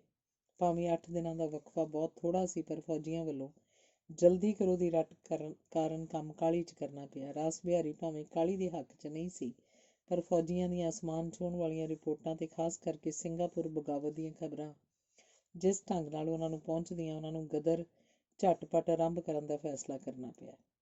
ਹਰੀ ਸਿੰਘ ਰਸੂਲਪੁਰੀ ਤੇ ਮਤਰਬਾ ਹੁਸੈਨ ਇਨਕਲਾਬੀਆਂ ਦੇ ਸਥਾਈ ਪ੍ਰਚਾਰ ਨਾਲ ਕਈ ਸਾਲਾਂ ਦਾ ਧੁਖਦਾ ਧੂੰਆਂ 15 ਫਰਵਰੀ 1915 ਨੂੰ ਅਚਾਨਕ ਭਾਂਬੜ ਦਾ ਰੂਪ ਧਾਰ ਗਿਆ। ਸਿੰਗਾਪੁਰ ਦੇ ਕਮਾਂਡਰ ਜਨਰਲ ਡੀ ਰਿਟਾਊਟ ਪਲਟਨ ਨੰਬਰ 5 ਦੇ ਸਿਪਾਹੀਆਂ ਦਾ ਜਹਾਜ਼ ਚੜ੍ਹਨ ਤੋਂ ਪਹਿਲਾਂ ਮੁਆਇਨਾ ਕਰਾ ਰਿਹਾ ਸੀ ਤੇ ਅਲੈਗਜ਼ੈਂਡਰ ਪਾਰਕ ਤੋਂ ਅਸਲਾ ਤੇ ਗੋਲੀਆਂ ਆਦਿ ਲਾਰੀਆਂ ਵਿੱਚ ਲਦਾ ਰਿਹਾ ਸੀ। ਅਚਾਨਕ ਇੱਕ ਗੋਲੀ ਚੱਲੀ। ਗਦਰ ਸ਼ੁਰੂ ਹੋ ਗਿਆ। ਇਨਕਲਾਬੀਆਂ ਦੀਆਂ 3 ਟੋਲੀਆਂ ਬਣ ਗਈਆਂ। ਇੱਕ ਟੋਲੀ ਜਰਮਨ ਕੈਦੀਆਂ ਨੂੰ ਛੁਡਾਉਣ ਗਈ ਤੇ ਪਹਿਰੇਦਾਰ ਮਾਰ ਕੇ ਉਹਨਾਂ ਨੇ ਕੁਝ ਕੈਦੀ ਛੁਡਾ ਲਏ। ਦੂਜੀ ਜਰਨੈਲ ਦੇ ਘਰ ਹਮਲਾ ਕਰਨ ਲਈ ਤੁਰੀ, ਪਰ ਅਸਫਲ ਰਹੀ ਤੇ ਤੀਜੀ ਸਿੰਗਾਪੁਰੋਂ ਆਉਣ ਵਾਲੀ ਮਦਦ ਨੂੰ ਰੋਕਣ ਲਈ ਤੁਰੀ। ਇਹ ਰਾਹ ਵਿੱਚ ਹਰ ਅੰਗਰੇਜ਼ ਨੂੰ ਮਾਰਦੀ ਠਾਣੇ ਪੁੱਜ ਗਈ। ਉੱਥੇ ਸਿੱਖ ਸਿਪਾਹੀਆਂ ਨੂੰ ਇੱਕ ਪਾਸੇ ਹੋਣ ਲਈ ਕਿਹਾ। ਉਹ ਨਾ ਮੰਨੇ ਤਾਂ ਇਹਨਾਂ ਨੇ ਗੋਲੀ ਦਾਗ ਦਿੱਤੀ। ਉਹ ਚਿੜ ਕੇ ਵਿਰੋਧੀ ਹੋ ਗਏ। ਇਉਂ ਇਨਕਲਾਬੀਆਂ ਦੀਆਂ ਟੋਲੀਆਂ ਸ਼ਹਿਰ ਘੁੰਮਦੀਆਂ ਰਹੀਆਂ ਤੇ ਅੰਗਰੇਜ਼ਾਂ ਨੂੰ ਲੱਭ ਕੇ ਮਾਰਦੀਆਂ ਰਹੀਆਂ। ਪਰ ਸ਼ਾਮ ਤੀਕ ਗਵਰਨਰ ਜਨਰਲ ਨੇ ਜਾਪਾਨੀ ਤੇ ਫਰਾਂਸੀਸੀ ਜੰਗੀ ਜਹਾਜ਼, ਜੌਹਰ ਰਿਆਸਤ ਦੀ ਮਦਦ ਤੇ ਕੁਝ ਦੇਸੀ ਅਫਸਰਾਂ ਦੀ ਸਹਾਇਤਾ ਨਾਲ ਗਦਰ 'ਤੇ ਕਾਬੂ ਪਾ ਕੇ ਮਾਰਸ਼ਲ ਲਾਅ ਲਾ ਦਿੱਤਾ ਤੇ ਦੂਜੇ ਦਿਨ ਐਡਮਿਰਲ ਹੋਮਿਊਘਟ ਅਸਲਾ ਲੈ ਕੇ ਆ ਗਿਆ। ਸ਼ਾਮ ਤੀਕ 450 ਬਾਗੀ ਫੜੇ ਗਏ। ਇਉਂ ਇਹ ਬਗਾਵਤ ਬਰਸਾਤੀ ਬੱਦਲ ਵਾਂਗ ਆਈ ਤੇ ਇੱਕੋ ਵਾਛੜ ਸੁੱਟ ਚਲੀ ਗਈ। ਇਹ ਖਬਰਾਂ ਸਰਕਾਰੀ ਪਾਬੰਦੀ ਦੇ ਹੁੰਦੇ ਹੋਏ ਵੀ ਬਹੁਤ ਹੀ ਵੱਧ ਚੜ੍ਹ ਕੇ ਗਲਤ-ਮਲਤ ਸ਼ਕਲ 'ਚ ਦੇਸ਼ ਪਹੁੰਚਦੀਆਂ। ਇਸ ਤੋਂ ਇਨਕਲਾਬੀਆਂ ਨੂੰ ਜਾਪਣ ਲੱਗ ਪਿਆ ਅੰਗਰੇਜ਼ ਗਏ ਕਿ ਗਏ। 21 ਫਰਵਰੀ ਨੂੰ ਗਦਰ ਆਰੰਭ ਹੋਣ ਦੀਆਂ ਤਿਆਰੀਆਂ ਪੂਰੀਆਂ ਹੋ ਗਈਆਂ। ਪੁਲਿਸ ਇਨਕਲਾਬੀਆਂ ਦੇ ਮਗਰ ਹੱਥ ਝਾੜ ਕੇ ਤਾਂ ਪਈ ਸੀ, ਪਰ ਮੋਟੀ-ਮੋਟੀ ਜਾਣਕਾਰੀ ਤੋਂ ਬਿਨਾਂ ਪੁਲਿਸ ਨੂੰ ਪਾਰਟੀ ਦੇ ਅੰਦਰੂਨੀ ਮਨਸੂਬਿਆਂ ਬਾਰੇ ਕੁਝ ਪਤਾ ਨਹੀਂ ਸੀ ਲੱਗ ਸਕਿਆ। ਭਾਵੇਂ ਗਦਰ ਆਰੰਭ ਹੋਣ 'ਚ ਕੁੱਲ 2 ਦਿਨ ਰਹਿ ਗਏ ਸਨ। ਸੁਪਰਡੈਂਟ ਪੁਲਿਸ ਇਨਕਲਾਬੀਆਂ ਦੀ ਸਰਕੋਬੀ ਲਈ ਅੱਡੀ ਚੋਟੀ ਦਾ ਜ਼ੋਰ ਲਾ ਰਿਹਾ ਸੀ, ਪਰ ਪੂਰੀ ਸੂਹ ਬਿਨਾਂ ਕਿਸੇ ਨੂੰ ਹੱਥ ਨਹੀਂ ਸੀ ਪਾ ਸਕਦਾ। ਚੱਬਾ ਡਕੈਤੀ 'ਚ ਕਾਲਾ ਸਿੰਘ ਲੋਹਾਰ, ਜੋ ਇਨਕਲਾਬੀਆਂ ਦੇ ਨਾਲ ਸੀ, ਫੜਿਆ ਗਿਆ। ਸੁਪਰਡੈਂਟ ਨੂੰ ਉਸ ਤੋਂ ਬਹੁਤ ਜਾਣਕਾਰੀ ਪ੍ਰਾਪਤ ਹੋਈ। ਫਿਰ ਉਹਨੇ ਚੱਬੇ ਦੇ ਜ਼ੈਲਦਾਰ ਬੇਲਾ ਸਿੰਘ ਦੀ ਸਹਾਇਤਾ ਨਾਲ ਕਿਰਪਾਲ ਸਿੰਘ ਨੂੰ ਖਰੀਦਿਆ, ਜਿਹੜਾ ਅਮਰੀਕਾ ਵਿੱਚ ਵੀ ਰਹਿ ਆਇਆ ਸੀ ਤੇ ਇਨਕਲਾਬੀ ਬਲਵੰਤ ਸਿੰਘ ਦਾ ਸਾਲਾ ਵੀ ਸੀ। ਉਹ ਪੁਲਿਸ ਨਾਲ ਗੰਢ ਤੁੱਪ ਕਰਕੇ ਨਿਧਾਨ ਸਿੰਘ ਚੁੱਗਾ ਦੀ ਸਹਾਇਤਾ ਨਾਲ ਝਟਪਟ ਪਾਰਟੀ 'ਚ ਦਾਖਲ ਹੋ ਗਿਆ। ਦਿਨਾਂ ਵਿੱਚ ਹੀ ਉਹਨੇ ਪਾਰਟੀ ਦਾ ਸਾਰਾ ਭੇਦ ਪੁਲਿਸ ਨੂੰ ਦੇ ਦਿੱਤਾ। ਕਿਰਪਾਲ ਸਿੰਘ ਨੇ 15 ਫਰਵਰੀ ਨੂੰ ਲਾਹੌਰ ਹੋ ਰਹੀ ਗੋਸ਼ਟੀ ਦੀ ਇਤਲਾਹ ਤਾਰ ਰਾਹੀਂ ਅੰਮ੍ਰਿਤਸਰ ਪੁਲਿਸ ਨੂੰ ਦਿੱਤੀ, ਜਿਹੜੀ ਪਛੜ ਕੇ ਪੁੱਜੀ। ਕਿਰਪਾਲ ਸਿੰਘ ਨੇ ਇਹ ਭੇਦ ਵੀ ਕੱਢ ਕੇ ਪੁਲਿਸ ਨੂੰ ਦੱਸ ਦਿੱਤਾ ਕਿ ਗਦਰ 19 ਰਾਤ ਨੂੰ ਆਰੰਭ ਹੋ ਰਿਹਾ ਤੇ 19 ਸਵੇਰੇ ਮੋਚੀ ਦਰਵਾਜ਼ੇ ਦੇ ਮਕਾਨ ਦੁਆਲੇ ਪੁਲਿਸ ਸਫੈਦ ਕੱਪੜੇ ਪਾਈ ਮਕਾਨ ਨੂੰ ਘੇਰ ਕੇ ਬੈਠ ਗਈ। 4:30 ਵਜੇ ਪੁਲਿਸ ਨੇ ਮਕਾਨ ਤੇ ਛਾਪਾ ਮਾਰਿਆ। ਸਭ ਇਨਕਲਾਬੀ ਦੌੜ ਚੁੱਕੇ ਸਨ। ਉੱਥੋਂ ਕਾਫੀ ਕਾਗਜ਼ ਫੜੇ ਗਏ, ਜਿਸ ਤੋਂ ਗਦਰ ਦੇ ਪਲਾਨ ਆਦਿ ਦੀ ਬਹੁਤ ਵਾਕਫੀਅਤ ਮਿਲ ਗਈ। ਗਦਰ ਇਉਂ ਆਰੰਭ ਹੋਣਾ ਸੀ। ਮੀਆਂ ਮੀਰ ਛਾਉਣੀ ਤੋਂ ਠੀਕ ਰਾਤ ਦੇ 12 ਵਜੇ ਗਦਰ ਦਾ ਸਿਗਨਲ ਹੋਵੇ। ਇਹਦੇ ਹੁੰਦਿਆਂ ਸਾਰੇ ਸਿਪਾਹੀ ਤੇ ਦੇਸੀ ਅਫਸਰ ਅੰਗਰੇਜ਼ ਅਫਸਰਾਂ ਤੇ ਟੁੱਟ ਪੈਣ ਤੇ ਅੰਗਰੇਜ਼ਾਂ ਦਾ ਸਫਾਇਆ ਕਰ ਦੇਣ। 19 ਤਰੀਕ 4 ਵਜੇ ਸ਼ਾਮੀ ਇਨਕਲਾਬੀ ਟੋਲੀਆਂ ਮਿੱਥੀਆਂ ਥਾਵਾਂ ਤੇ ਪੁੱਜਣੀਆਂ ਸ਼ੁਰੂ ਹੋ ਗਈਆਂ। ਫਿਰੋਜ਼ਪੁਰ ਛਾਉਣੀ ਦੀ ਚਾਂਦਮਾਰੀ ਦੇ ਮੈਦਾਨ 'ਚ ਟੋਲੀਆਂ ਪਹੁੰਚ ਗਈਆਂ। ਸੰਤ ਰਣਧੀਰ ਸਿੰਘ ਦੀ ਟੋਲੀ ਸ਼ਬਦ ਕੀਰਤਨ ਕਰਦੀ ਬਿਨਾਂ ਕਿਸੇ ਰੋਕ ਦੇ ਫਿਰੋਜ਼ਪੁਰ ਪੁੱਜ ਗਈ। ਸਰਾਭੇ ਨੂੰ ਕਿਸੇ ਖਾਸ ਫੌਜੀ ਰਾਹੀਂ 8 ਵਜੇ ਚਾਬੀਆਂ ਦਾ ਗੁੱਛਾ ਪੁੱਜਣਾ ਸੀ। ਉਹ ਚਾਬੀਆਂ ਉਡੀਕ ਰਿਹਾ ਸੀ। ਉਧਰ ਮੀਆਂ ਮੀਰ ਦੀ ਪਲਟਨ ਨੂੰ ਸ਼ਾਮ ਦੇ 7 ਵਜੇ ਫਾਲਨ ਕਰਵਾ ਦਿੱਤਾ ਗਿਆ। ਮੂਲਾ ਸਿੰਘ ਜੀ ਦੀ ਡਿਊਟੀ ਮੀਆਂ ਮੀਰ ਛਾਉਣੀ ਉੱਤੇ ਸੀ, ਮੌਕੇ ਤੋਂ ਗ੍ਰਿਫਤਾਰ ਕਰ ਲਿਆ ਗਿਆ। ਜਿਹੜੇ ਆਦਮੀਆਂ ਨੇ ਚਾਬੀਆਂ ਜਾਂ ਸੂਹਾਂ ਦੇਣੀਆਂ ਸਨ, ਉਹਨਾਂ ਨੂੰ ਚਲਾਕੀ ਨਾਲ ਹੋਰ ਥਾਂ ਭੇਜ ਦਿੱਤਾ ਗਿਆ। ਸਰਾਬਾ ਉਡੀਕ ਉਡੀਕ ਕੇ ਬੜੀ ਮੁਸ਼ਕਿਲ ਨਾਲ ਜਾਨ ਤੇ ਖੇਡ ਕੇ ਬੈਰਕਾਂ ਦੇ ਅੰਦਰ ਗਿਆ ਤੇ ਉਹਨੂੰ ਸਾਰੀ ਵਿਗੜੀ ਖੇਡ ਦਾ ਪਤਾ ਲੱਗਾ। ਉਸ ਵੇਲੇ ਲਾਹੌਰ ਵੱਲ ਚੱਲ ਪਿਆ। ਇੱਧਰ ਇਨਕਲਾਬੀਆਂ 'ਚ ਹਫੜਾ ਦਫੜੀ ਪੈ ਗਈ। ਆਪਣੀਆਂ ਜਾਨਾਂ ਬਚਾਉਣ ਲਈ ਸਭ ਪਿੰਡਾਂ ਵੱਲ ਦੌੜ ਗਏ। ਪੁਲਿਸ ਵੀ ਉਹਨਾਂ ਦੇ ਮਗਰ ਗਈ ਤੇ ਲੋਕਾਂ ਨੂੰ ਤੰਗ ਕਰਕੇ ਇਨਕਲਾਬੀਆਂ ਬਾਰੇ ਪਤਾ ਕਰਨ ਲੱਗੀ। ਸਰਕਾਰ ਨੇ ਮਿਲਟਰੀ ਤੇ ਫੌਜੀਆਂ ਉੱਤੇ ਬਹੁਤ ਸਖਤੀ ਕੀਤੀ। ਕਿਸੇ ਨੂੰ ਡਿਸਮਿਸ ਕਰ ਦਿੱਤਾ, ਕਿਸੇ ਨੂੰ ਮੌਤ ਦੀ ਸਜ਼ਾ ਦਿੱਤੀ, ਕਿਸੇ ਪਲਟਨ ਨੂੰ ਲੜਾਈ 'ਚ ਭੇਜ ਦਿੱਤਾ। ਉਧਰ ਰਾਸ ਬਿਹਾਰੀ ਨੂੰ ਕੋਈ ਇਤਲਾਹ ਨਾ ਦਿੱਤੀ ਗਈ। ਜਦ ਸਰਾਬਾ ਮੋਚੀ ਦਰਵਾਜ਼ੇ ਵਾਲੇ ਮਕਾਨ ਤੇ ਪੁੱਜਾ ਤਾਂ ਦਾਦਾ ਚਿੱਟੀ ਧੋਤੀ, ਬੋਸਕੀ ਦੀ ਕਮੀਜ਼, ਸੇਠਾਂ ਵਾਲੀ ਅਚਕਨ ਤੇ ਸ਼ਮਲੇ ਵਾਲੀ ਪੱਗ ਬੰਨ੍ਹ ਕੇ ਮੰਜੇ ਤੇ ਲੰਮਾ ਪਿਆ ਸੀ। ਸਰਾਬਾ ਵੀ ਜਾ ਕੇ ਲਾਗਲੇ ਖਾਲੀ ਮੰਜੇ ਤੇ ਪੈ ਗਿਆ। 10 ਕੁ ਮਿੰਟਾਂ ਮਗਰੋਂ ਦਾਦਾ ਨੇ ਉਠਾਇਆ ਤੇ ਝਟਪਟ ਉਹਨੂੰ ਟਾਂਗਾ ਲਿਆਉਣ ਲਈ ਕਿਹਾ। ਉਸ ਟਾਂਗਾ ਲਿਆਂਦਾ। ਰਾਹ 'ਚ ਦਾਦਾ ਅੰਗਰੇਜ਼ੀ 'ਚ ਬਹੁਤ ਕੁਝ ਕਹਿੰਦਾ ਗਿਆ ਤੇ ਬਨਾਰਸ ਜਾਣ ਲਈ ਗੱਡੀ 'ਚ ਬੈਠ ਗਿਆ। ਰਾਤ ਦਾ ਦੂਜਾ ਪਹਿਰ ਬੀਤ ਰਿਹਾ ਸੀ ਜਦ ਸਰਾਬਾ ਦਾਦਾ ਨੂੰ ਗੱਡੀ ਚੜ੍ਹਾ ਕੇ ਮੁੜਿਆ। ਮੋਚੀ ਦਰਵਾਜ਼ੇ ਵਾਲਾ ਮਕਾਨ ਇਸ ਵੇਲੇ ਖਤਰੇ ਤੋਂ ਖਾਲੀ ਨਹੀਂ ਸੀ, ਇਸ ਲਈ ਉਹ ਮੱਛੀ ਹੱਟੇ ਅੱਡੇ ਤੇ ਪੁੱਜਾ। ਉੱਥੇ ਹਰਨਾਮ ਸਿੰਘ, ਟੁੰਡੀ ਲਾਟ ਤੇ ਜਗਤ ਸਿੰਘ ਸੁਰਸਿੰਘੀਆ ਮੌਜੂਦ ਸਨ। ਜਾਣ ਲੱਗਿਆ ਦਾਦਾ ਨੇ ਜੋ ਗੱਲਾਂ ਸਰਾਬੇ ਨੂੰ ਸਮਝਾਈਆਂ ਸਨ ਉਹਨੇ ਸਾਥੀਆਂ ਨੂੰ ਦੱਸ ਦਿੱਤੀਆਂ, ਜਿਨ੍ਹਾਂ ਦਾ ਲੱਭੋ ਲਵਾਬ ਇਹ ਸੀ ਕਿ ਜਲਦੀ ਪੁਲਿਸ ਦੀਆਂ ਨਜ਼ਰਾਂ ਤੋਂ ਬਚਿਆ ਜਾਵੇ। ਹੋਰ ਸਾਥੀ ਪੰਜਾਬ ਤੋਂ ਬਾਹਰ ਨਿਕਲ ਕੇ ਸਰਹੱਦ ਪਾਰ ਕਰਕੇ ਦੇਸ਼ ਤੋਂ ਦੂਰ ਜਾਣ ਦਾ ਯਤਨ ਕਰੇ। ਜਦ ਤੱਕ ਫੜੋ ਫੜਾਈ ਨਾ ਮੁੱਕੇ, ਅਗਲਾ ਕਦਮ ਨਾ ਚੁੱਕਿਆ ਜਾਏ। ਜਦ ਹਾਲਾਤ ਆਗਿਆ ਦੇਣਗੇ ਤਾਂ ਅੱਗੋਂ ਲਈ ਕੁਝ ਸੋਚਿਆ ਜਾਏਗਾ ਤੇ ਉਹ ਆਪ ਬਨਾਰਸ ਲੁੱਕ ਕੇ ਰਹਿਣਗੇ। ਫਿਰ ਉਹ ਸਰਹੱਦ ਪਾਰ ਕਰਨ ਬਾਰੇ ਵਿਚਾਰਨ ਲੱਗੇ। ਸਰਾਬਾ ਤਾਂ ਦਾਦਾ ਜੀ ਦੇ ਆਦੇਸ਼ ਅਨੁਸਾਰ ਝਟਪਟ ਸਰਹੱਦ ਪਾਰ ਕਰਕੇ ਕਾਬਲ ਪਹੁੰਚਣ ਲਈ ਜ਼ੋਰ ਦੇ ਰਿਹਾ ਸੀ। ਟੁੰਡੀ ਲਾਟ ਵੀ ਇਸ ਨਾਲ ਅੱਧਾ ਕੁ ਸਹਿਮਤ ਸੀ, ਪਰ ਜਗਤ ਸਿੰਘ ਦੁਚਿੱਤੀ 'ਚ ਸੀ। ਉਸ ਅਨੁਸਾਰ ਮੌਜੂਦਾ ਹਾਲਾਤ ਵਿੱਚ ਸਰਹੱਦ ਪਾਰ ਕਰਨੀ ਸੌਖੀ ਨਹੀਂ ਸੀ। ਉਸੇ ਵੀ ਕਿਹਾ ਕਿ ਨਾਲੇ ਬੜੀ ਮੁਸ਼ਕਲ ਤਾਂ ਸਾਡੇ ਲਈ ਇਹ ਹੈ ਕਿ ਦਾੜੀ ਕੇਸਾਂ ਕਰਕੇ ਝਟਪਟ ਛਾਤੇ ਜਾ ਸਕਦੇ ਹਾਂ। ਟੁੰਡੀ ਲਾਟ ਨੇ ਮਤਨੀ ਨਾਂ ਦੇ ਇੱਕ ਪਿੰਡ ਰਾਹੀਂ ਸਰਹੱਦ ਪਾਰ ਕਰਨ ਦਾ ਸੁਝਾਅ ਦਿੱਤਾ, ਜਿਸ ਪਿੰਡ ਵਿੱਚ ਉਹਨਾਂ ਦਾ ਮਦਦਗਾਰ ਧਨਾ ਸਿੰਘ ਰਹਿੰਦਾ ਹੈ, ਜਿਹਨੇ ਅੱਗੇ ਵੀ ਕਈਆਂ ਨੂੰ ਸਰਹੱਦ ਪਾਰ ਕਰਨ 'ਚ ਮਦਦ ਕੀਤੀ ਹੈ। ਸਾਰੇ ਇਸ ਨਾਲ ਸਹਿਮਤ ਹੋ ਗਏ। ਉਹਨਾਂ ਕੋਲ ਕਿਰਾਇਆ ਨਹੀਂ ਸੀ। ਜਗਤ ਸਿੰਘ ਨੇ ਕਿਰਾਏ ਦਾ ਪ੍ਰਬੰਧ ਕੀਤਾ ਤੇ ਮੁਸਲਮਾਨੀ ਭੇਸ ਵਿੱਚ ਰੇਲ ਤੇ ਸਵਾਰ ਹੋ ਗਏ। ਪੁਲਿਸ, ਫੌਜ ਤੇ CID ਦੇ ਆਦਮੀ ਗੱਡੀਆਂ 'ਚ ਤੇ ਪਲੇਟਫਾਰਮਾਂ ਉੱਤੇ ਹਰਲ ਕਰਦੇ ਫਿਰ ਰਹੇ ਸਨ। ਰਾਵਲਪਿੰਡੀ ਤੱਕ ਦਾ ਸਫ਼ਰ ਸੁੱਖ ਸਾਂਦ ਨਾਲ ਕੱਟਿਆ ਗਿਆ, ਪਰ ਅੱਗੇ ਬਹੁਤ ਹੀ ਖਤਰਾ ਸੀ। ਸਾਰੀਆਂ ਸੜਕਾਂ ਉੱਤੇ ਸਖਤ ਨਾਕਾਬੰਦੀ ਸੀ, ਕਿਉਂਕਿ ਹੋਰ ਵੀ ਇਨਕਲਾਬੀ ਸਰਹੱਦ ਪਾਰ ਕਰਨ ਲਈ ਪਿਸ਼ਾਵਰ ਵੱਲ ਤੁਰੇ ਆ ਰਹੇ ਸਨ। ਸੋਚ ਵਿਚਾਰ ਕੇ ਤਿੰਨਾਂ ਨੇ ਟੁੰਡੀ ਲਾਟ ਦੀ ਸਲਾਹ ਨਾਲ ਪਠਾਣੀ ਭੇਸ ਵਟਾ ਲਿਆ ਤੇ ਕਾਕਾ ਸਾਹਿਬ ਦੇ ਮੇਲੇ ਦੇ ਯਾਤਰੂ ਬਣ ਗਏ। ਟਾਂਗੇ ਉੱਤੇ 20-25 ਘੰਟੇ ਸਫ਼ਰ ਕਰਕੇ ਫਿਰ ਖੋਤੇ ਦੀ ਸਵਾਰੀ ਤੇ ਕਿਤੇ ਪੈਦਲ ਤੁਰ ਕੇ 3 ਦਿਨਾਂ 'ਚ ਪਿਸ਼ਾਵਰ ਪਹੁੰਚੇ। ਪਿਸ਼ਾਵਰ ਭਗੌੜਿਆਂ ਦਾ ਪਿੱਛਾ ਬਹੁਤ ਸਖਤੀ ਨਾਲ ਕੀਤਾ ਜਾ ਰਿਹਾ ਸੀ, ਇਸ ਲਈ ਇਹਨਾਂ ਨੇ ਰਾਤੋਂ ਰਾਤ ਮਤਨੀ ਪਹੁੰਚਣ ਦਾ ਫੈਸਲਾ ਕੀਤਾ। ਇਹ ਚੰਗੀ ਤਰ੍ਹਾਂ ਤਿਆਰ ਹੋ ਕੇ 10:30 ਵਜੇ ਮਤਨੀ ਵੱਲ ਤੁਰ ਪਏ। ਇੱਕ ਰਸਤੇ ਦੀ ਨਾਵਾਕਫੀ, ਦੂਜਾ ਬਿਖੜਾ ਪੈਂਡਾ, ਤੀਜਾ ਹਨੇਰਾ। ਕਦਮ ਕਦਮ ਤੇ ਫੜੇ ਜਾਣ ਦਾ ਡਰ ਤੇ ਕੜਕਦੀ ਸਰਦੀ ਦੇ ਹੁੰਦੇ ਹੋਏ ਵੀ ਉਹ ਤੁਰੇ ਜਾ ਰਹੇ ਸਨ। ਇੰਨੇ ਨੂੰ ਅੱਗਿਓਂ ਦੋ ਬਹੁਤ ਤਕੜੇ ਆਦਮੀ, ਇੱਕ ਪਕੇਰੀ ਉਮਰ ਦਾ ਤੇ ਦੂਜਾ ਗੱਭਰੂ, ਬੰਦੂਕਾਂ ਲਈ ਇਹਨਾਂ ਵੱਲ ਆਉਂਦੇ ਦਿਸੇ। ਤਿੰਨਾਂ ਨੇ ਜੇਬਾਂ ਅੰਦਰ ਹੀ ਆਪਣੇ ਹੱਥ ਪਿਸਤੌਲਾਂ ਨੂੰ ਪਾ ਲਏ। ਟੁੰਡੀ ਲਾਟ ਸਭਨਾਂ ਤੋਂ ਮੋਹਰੇ ਹੋ ਗਿਆ। ਉਹ ਬੰਦੂਕਾਂ ਛਾਤੀਆਂ ਵੱਲ ਕਰਕੇ ਕੜਕੇ, ਸੋਕੇ ਉਦਰੇਮੀ, ਕੌਣ ਹੋ, ਖੜੇ ਹੋ। ਟੁੰਡੀ ਲਾਟ ਨੇ ਝੱਟ ਕਹਿਤਾ, ਮਿਲਮਾਨ ਜਾਂ ਮਹਿਮਾਨ।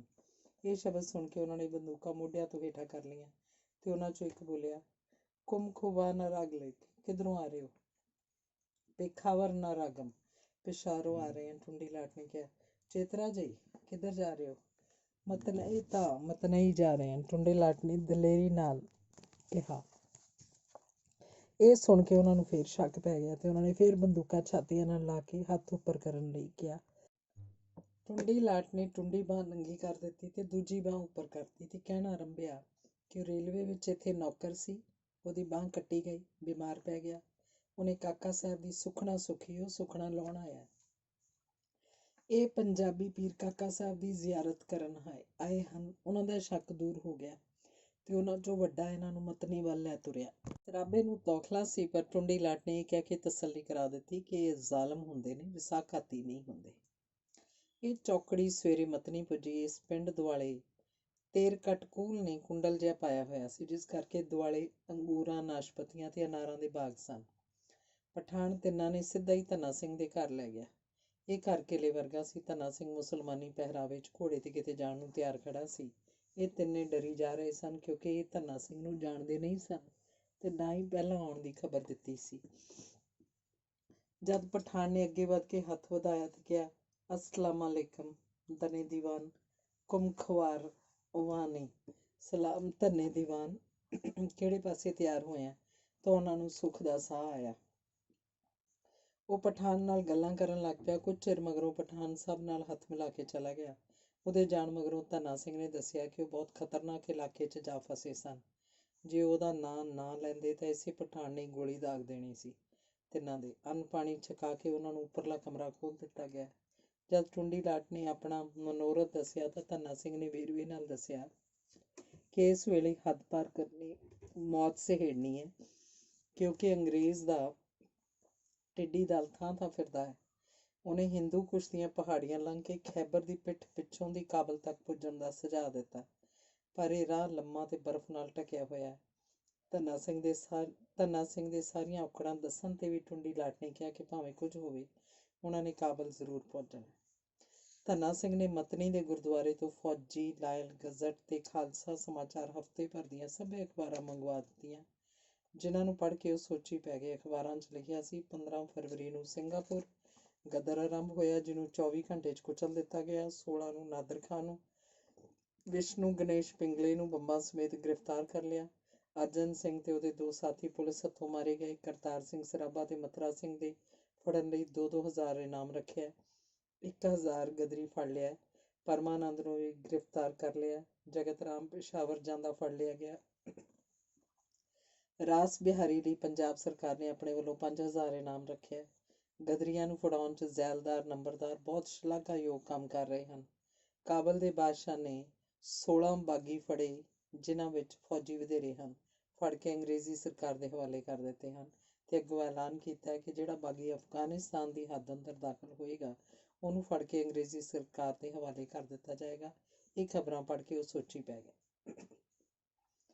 ਕਾਫੀ ਚਿਰ ਵਿਚਾਰ ਵਟਾਂਦਰੇ ਪਿੱਛੋਂ ਧੰਨਾ ਸਿੰਘ ਨੇ ਸਲਾਹ ਦਿੱਤੀ ਕਿ ਜਦ ਤੱਕ ਫੜੋ ਫੜਾਈ ਦਾ ਰੌਲਾ ਮੱਠਾ ਨਹੀਂ ਪੈ ਜਾਂਦਾ, ਤਦ ਤੱਕ ਉਹਨਾਂ ਨੂੰ ਉਹਦੇ ਕੋਲ ਹੀ ਟਿਕੇ ਰਹਿਣਾ ਚਾਹੀਦਾ ਹੈ। ਉਸ ਤੋਂ ਮਗਰੋਂ ਉਹਨਾਂ ਨੂੰ ਰੂਸ ਵੱਲ ਭੇਜਣ ਦਾ ਉਪਰਾਲਾ ਕਰ ਦੇਵੇਗਾ। ਸਾਰਿਆਂ ਨੂੰ ਇਹ ਗੱਲ ਪਸੰਦ ਆਈ, ਖਾਸ ਕਰਕੇ ਸਰਾਭੇ ਨੂੰ, ਜਿਹਨੂੰ ਇਹ ਪੱਕੀ ਆਸ ਸੀ ਕਿ ਦਾਦਾ ਜੀ ਰੂਸ ਪੁੱਜ ਜਾਏਗਾ ਤੇ ਉਹ ਸਾਰੇ ਰਲ ਕੇ ਰੂਸ ਤੇ ਜਰਮਨੀ ਨੂੰ ਭਾਰਤੀ ਇਨਕਲਾਬੀਆਂ ਦੀ ਸਹਾਇਤਾ ਲਈ ਕਹਿਣਗੇ।